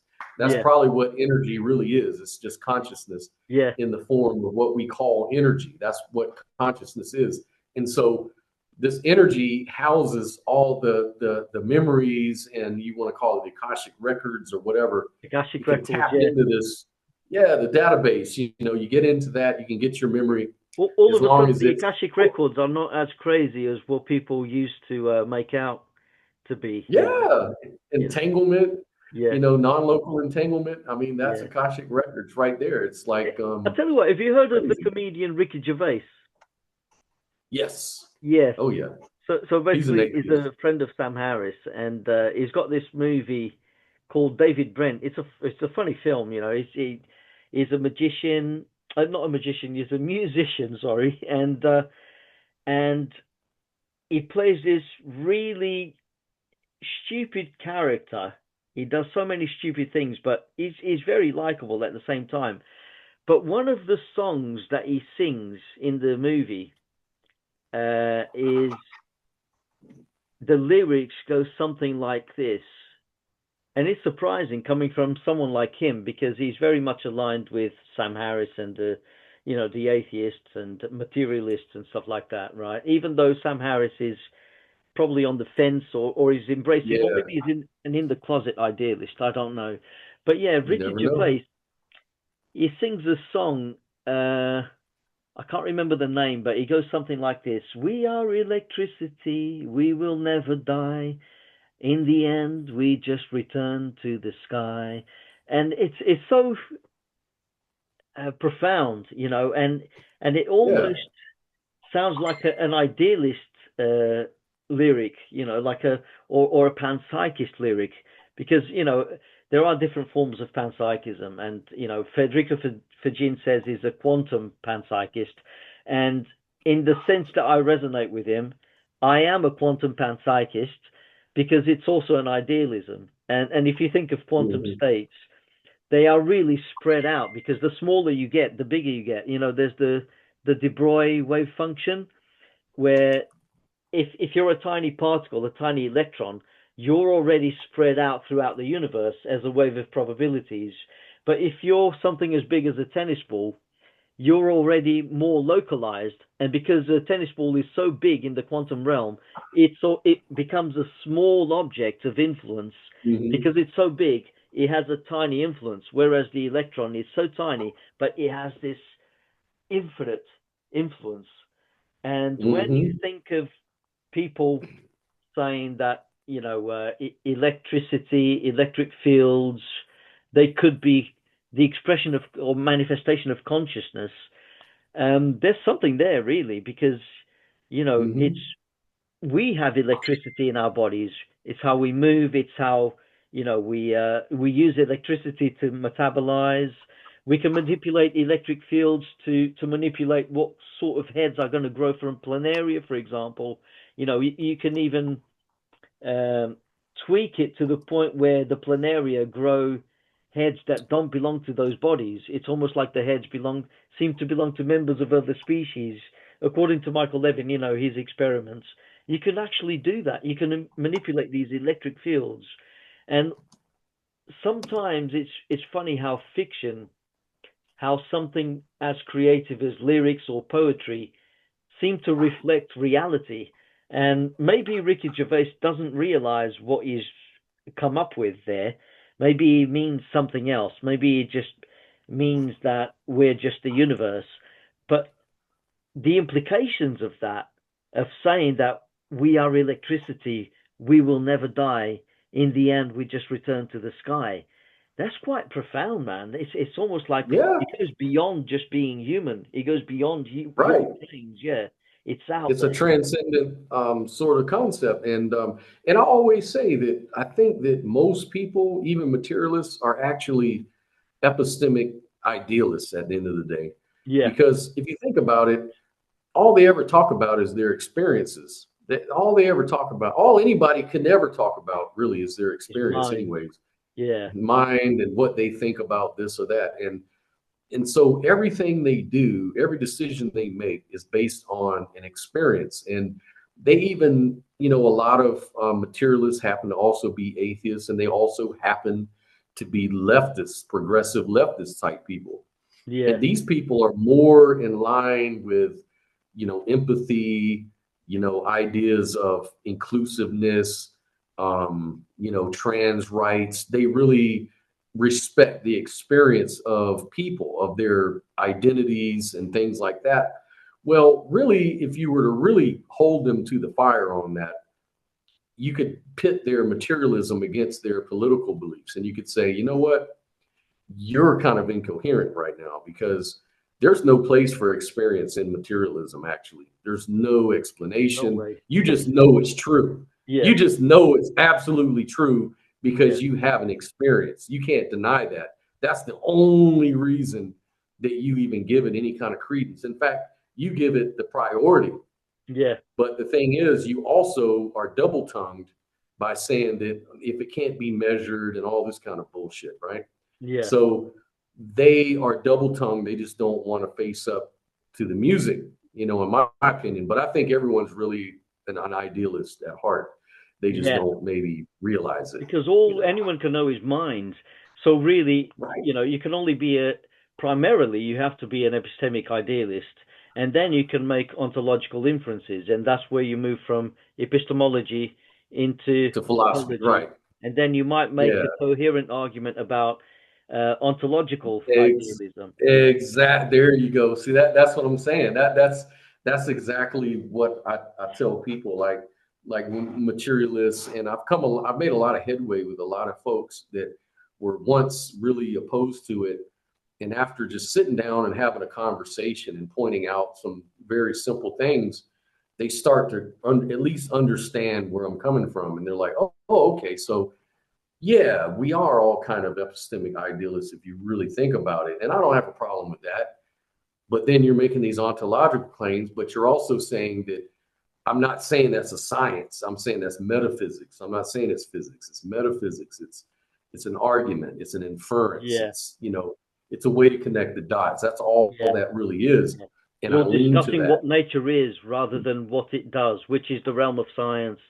And Right, we're science. Yeah, there was one, I think, who was that? I was watching the other day, he was a scientist, and he was saying that actually there's nothing preventing a scientist from being a theist or a an idealist or someone who believes in souls. There's nothing yeah, in science as a science that would prevent someone from coming to those conclusions, because those two things are like apples and oranges. yeah, He says, you can very much go along with the behavior and the patterns of nature, and even call it, the absolute laws of nature. You can sit there and make that logical argument, like Yeah. A cannot be not A, and all of these sort of things, and Yeah. derive from that, this world of science and methodology to Yeah. understand how nature behaves. And you can also still be an idealist. So there's Yeah. no contradiction there, Yeah. and that's what I Yeah. always try to say, that At the end of you the don't day, have to. science is only a useful method of inquiry, and it's very useful. We can study the behavior of nature, but it falls short of telling you exactly what that is. It can't even tell you what Mhm. matter is, because Right, when right. it tries to explain Sabine matter, Hawken, yeah, it becomes yes, circular. Hassenfelder. That's Yep, right. Sabina Hassenfelder. She's always saying that she considers herself a functionalist, Yeah. which is just to say that I only care about the function of nature. I don't care to talk about the ontology. I don't think anyone really knows, so I stay out of that business. I mainly focus on The the function. functioning. Yeah, Yeah. that's it. And she said, and if scientists were really, really objective, that's where they would leave it. They wouldn't go any further than that. Yeah. You know, It's just that until materialists, they often they actually undermine science, because when they mhm. say that it's just random events, no consciousness, no direction, no intentionality, and our minds and how we feel about reality is just a product of random events. And the brain tells many porkies, which in a way it's true, we can experience many illusions, but we can detect those illusions. But when they say it comes from absolutely random events and there's no intention and no will, it's almost like they're undermining rationality. They undermine reason, and straight away it's like, well, you're taking away the credibility of all scientific theories, because if all scientific theories are the product of that chaos, that unintentional, unconscious chaos, and it's just an illusion, an epiphenomenon, and it's only an illusion of an understanding, then how can we possibly know the truth? How can we possibly be sure, certain about anything? It's almost like It's they an shoot outdated themselves in the foot. philosophy. Yeah. They really do that. That's why it's been debunked almost 100 years. That what they're talking about is verification, the Yeah. verification hypothesis. It's the idea that if it can't be verified, then it's meaningless. That's the statement. But it's like, how do you verify that? Yeah, exactly. You can't verify that, so And you just verify it. shot yourself in the It could foot, also it could like also you be said. what they're saying could also be an illusion of rationality. It could be, Right, uh, you right. know, and it's like, well, you're shooting yourself in the foot. You Yeah. shouldn't even be saying that. It's Yeah, they're doing philosophy at that point. And it's like, one of my favorite lines I always tell the materialists when they say stuff like that is I say, well, I appreciate you expressing your psychological state, but can we move on to science now? Or can we move on to metaphysics and logic? I yeah, don't care about your psychological state. I don't care what you think is sensible or what you think is rational, because it's not. You haven't shown me how it is. You're making a statement. You're saying, I think this and I feel this, and yeah, science means materialism or whatever. And it's like, you're not doing science, you're doing philosophy. Materialism is philosophy. yeah, So now your job now is to step out of science, step into metaphysics with me, and yeah, let's start talking on that level. yeah, And they don't want to do that because they think, oh, that's bullshit. yeah, Yet they engage in it daily. So they're yeah. confused. It's almost They're just like confused. there's absolutely no way to the truth whatsoever. Uh, but then they affirm their own views as though it somehow lies outside of uh, what they're trying to claim, as if, because they're saying everything is a product of psychologism. From psychologism Yeah. you derive every illusion of, every mentation, which is only an illusion, and it only gives you an impression of what's true, but you could be being deceived. So there's no way to find the truth, and by that reason alone, you can't even justify what they're saying. Nothing can be justified. So why should we be listening to what they're saying in the first place? It's absolutely crazy. I think what's his name? Nathan Hawkins talks about this on his Hawkins, Absolute yeah. Idealism. No, Absolute Philosophy channel. Um, he said something. I've got it here actually. It says something like this: the rational mind must be outside the causal nexus if the legitimacy of rationality is to remain. That's because causal relations are neither logical or rational, and so any argument that attempts to show that everything, including rational judgments, are entirely caused cannot be rationally justified. That's Right, uh, right. you know, Yeah, it's circular. it's And circular, it's yeah, it's a principle that oddly enough I learned from Christian presuppositionalists actually, yeah, is that every worldview is circular, every one of them. We know consciousness because consciousness is like, that's a circular view, but everything is circular. We know materialism is true because materialism is true. It's like, it's all circular. It's yeah, just that, like, for the Christian apologist, his justification is they're virtuously circular. yeah. So what they'll It's tell like when you they is say that when we say what's an electron, and the scientists will say, "Oh, an electron is what behaves like this. It does this, it does that, and does that." And then we say, "Why does it behave like that?" Because it's an electron. electron, right? That's what electrons do, There's a right? It's circularity circular. going on there. Yeah, There's a big circularity. And yeah, the thing that I always kill the precept Christians on, though, is they'll say, well, God is the foundation, and this makes for a better explanatory, powerful argument because, God can do anything. And so I can found my reason on God. I can found my morals on God. He's the everything. And I'm like, actually, you don't. You really don't, because your epistemology is founded on, I think, therefore I am. Because if you don't think, you dualism. can't do anything else. It's like my foundation is consciousness, and consciousness can't be refuted because while I can deny God, I can question the existence of your God and ask for evidence and things like that, and that you'll struggle to have to explain, that you tell me you have evidence for, by the way. My ontological foundation is consciousness. And they're like, well, how do you know that's true?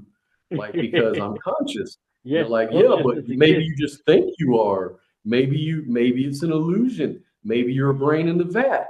Like, yeah, but even if I was a brain in the vat, I would still be conscious of being in the vat.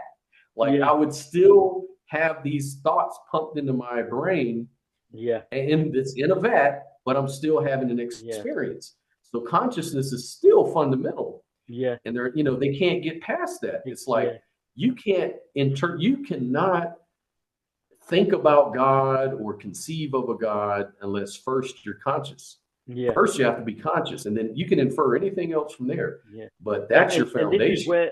this is actually where I would agree more with Sam Harris than Daniel Dennett, because I remember Sam Harris saying within the brain-in-a-vat scenario, he said you can be everything that you perceive could be an illusion. Everything that's being fed to you, to your brain, could Uh-huh. absolutely be a fabricated reality.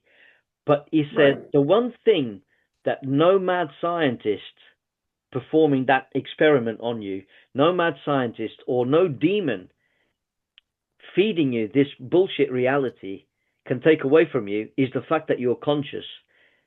Consciousness is Right. undeniable. It's the only thing that can't be an illusion. Undeniable. Yeah, It can't be, and that's the whole thing that these people fail.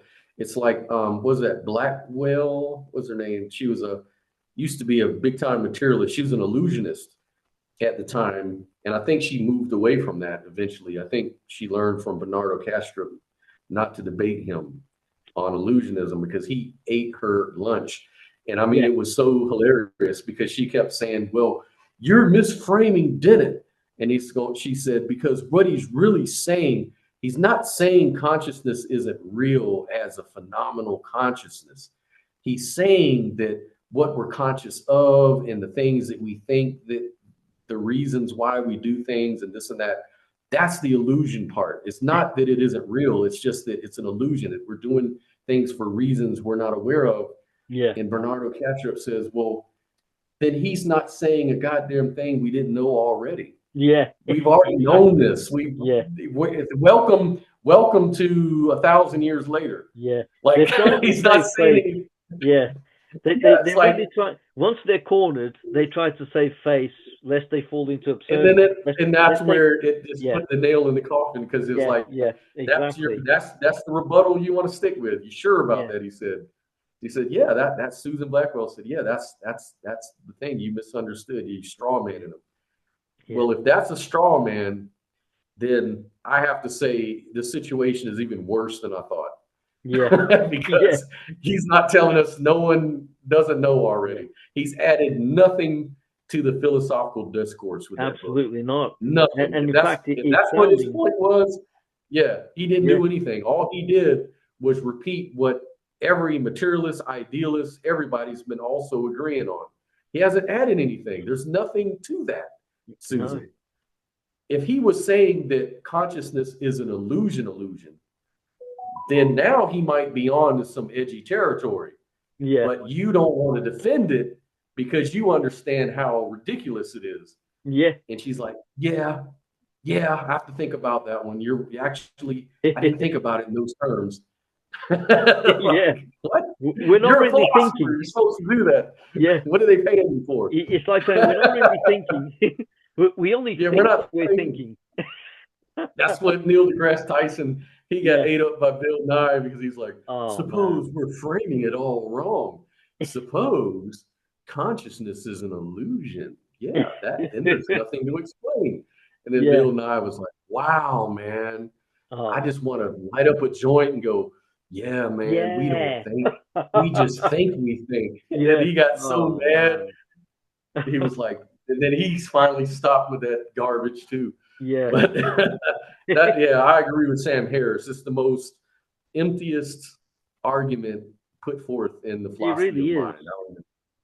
I don't get that one. At least he remains in the camp of consciousness being some kind of mystery, and he clearly expresses that in that video he made about death.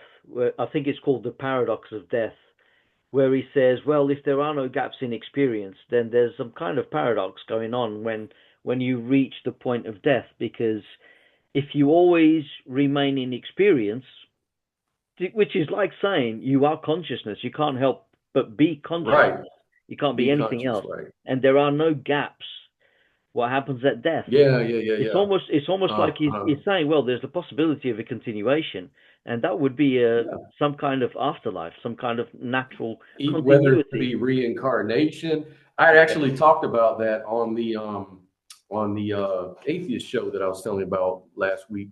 Yeah. And they were trying to get me in a corner. They're like, oh, so, well, as an idealist, I'm not really that familiar with idealism, but I take it you believe in the afterlife and souls.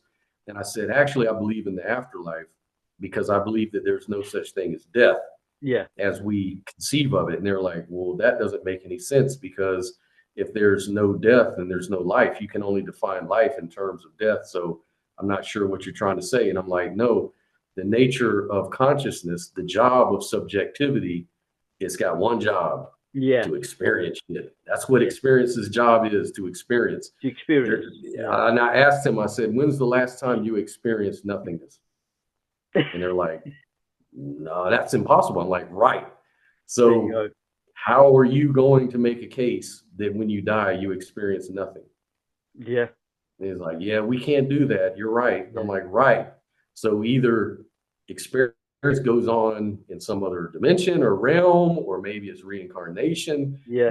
maybe whatever it is, there's always consciousness, there's always beings in the universe. And if it Yeah. can do it once, you can do it infinitely. That's what quantum mechanics tells us.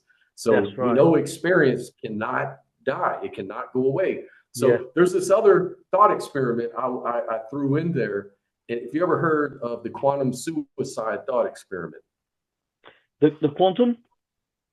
the quantum suicide. Oh, I think I came across it. Is it to do with a thought experiment involving a revolver and bullets, and is it quantum immortality or something like that? And Kind of. So what it is, right, it's not a gun, but it's a button. So you remember in Schrodinger's cat cat, experiment, yeah, he was in the box. So suppose we moved the cat out of the box and you got in there. Okay. But in this case, you have a button. And the button, you can either die, you have a 50% chance of living and a 50% chance of dying in the quantum machine. And the yeah, quantum machine will always make the probability come through. It'll actualize into one of those states. It'll either be, you'll either live or you'll die. So you get in the box, you push the button, and you're still alive. And you're saying, I was lucky that time. Next time, push the button again, you're still alive. So you're thinking to yourself, wait a minute, is this fucking box broken? Is this button broken? What's going on? You yeah, keep pushing the button and you never die. It's because there's no such thing as experiencing death. There's no such thing as experiencing non-existence. So consciousness will always arise somewhere. There's no way to kill it because the nature of it is not matter. It's not material. The yeah, nature of consciousness is eternal. It always exists. It always experiences something in yeah, some form. Maybe when you push the button, you become a cat, or maybe when you push the button, but you become something something. that's Yeah, experiencing. it's the And eternal so witness. that's how, yeah, the eternal witness. And so the guys, they couldn't refute it. They were like, actually, that makes a whole lot of damn sense. So that's idealism. I'm like, right. That Yeah, points to idealism as eternal. The yeah, consciousness never dies. It's always there. And it's not just always there. me, it's you, it's every conscious sentient being in the universe is part of that field of conscious Yeah. subjectivity. In fact, I've And always said then to they people, finally got it. if you insist upon the term God, if there's anything deserving of that term, that's consciousness, that's source consciousness, because um, anything that can be said to exist has to exist in consciousness. So, in a sense, Yeah, it's the source of reality. So, right right. there, if you want a justification for It is consciousness reality. Yeah, being yeah, called God, it's the source of reality. Is it omniscient? Potentially, and even within the yeah. human mind, if humans could live forever in time, potentially we could become omniscient. So we have that potential for omniscience. If we're not human, if we're the mind at large, well, potentially, if the mind at large includes all existence and is self-conscious, never mind metacognition or anything like that. I know there's disagreements to do with metacognition, but if you take Mhm. consciousness to be absolutely everything, it's omniscient. So you have omniscience, you have omnipotence because it can manifest any laws, Everything. physics, it can manifest all concepts. So, and there could be many realities that we don't know about. So you've got omniscience, you've got omnipotence, you've got eternality, right? So Hmm. you have infinite potential, you have eternality, and this it's eternal in the sense of transcending time. So time exists within it. So we don't even have to imagine that it would go on forever in linear time. It transcends Right. time. Time It exists just within it. is. Yeah. It's the Yeah. thing that was, is, and always will be. And Hmm. right there, you start to get a concept, the best concept of God that you could possibly have, That's right. right? Absolutely. Absolutely. It's Which kind of has like a pen nothing to in. do with the Abrahamic God as people conceive of Yeah. today. It's more of a panentheist sort of view because it transcends the universe and it is the basis of everything that we Yeah. observe in the It's the universe. And deity that I includes even read everything. something. I read something yesterday that they determined that the universe remembers. The universe itself remembers things, and it was a very interesting experiment that they ran for that. And yeah, there's just so much that this you don't even have to go that deep. Like I was telling the dudes on that show, I'm like, you don't even really have to go that deep to do any kind of. You don't have to turn yourself into a pretzel to believe this stuff. This is Yeah. just blatantly obvious. It's like Yeah. you just know your first thing that you know when you wake up in the morning is you're conscious right now. You're conscious. You never experience unconsciousness. So just on that alone, Yeah. you're already in the realm of consciousness being fundamental in some respect. Now, you want to talk about ontology, there's ways to get to that too that are more Yeah. coherent than materialism. So there's just so many ways to get to it. And man, dude, it's been a great conversation about that. I could go on like Yeah, we've all gone day and on for night about ages. it. I've got to get out of here. I'm Yeah, running late, but me too, me too. man, Otherwise, the I wife is love going to it. kill me. But yeah, and then I'll Absolutely, man. really find out what's beyond. Consciousness. Yeah. You Exactly. know what Here's your I'm saying? consciousness. Yeah. Then I'll be like, oh, Absolutely. thank you, wife. Now I know. Oh, that it was this all along. was Yeah. rather enlightening. Yeah. Yeah, absolutely, man. No, All thanks a right, lot for brother. coming on the show, and yeah, thanks for Yeah, inviting man. me to your show, the discussion. It's always Yeah. great, always Thank you great for coming topics on, to man. discuss, and that's And we'll what do it again next week. philosophy is all about. Sophia will be able, yeah, and we'll be able to Yeah, all get together. Yeah, I look forward to it, man. Let's keep the conversation going, man. yeah, definitely. And Excited. next time, Sophia, something must have happened. Maybe she had a technical issue. I don't know, but the door is Yeah, always open. absolutely. We'll do it again, brother. Yeah, definitely, man. Yeah, You take yeah. care. I'm gonna end this conversation. Okay. Here we go.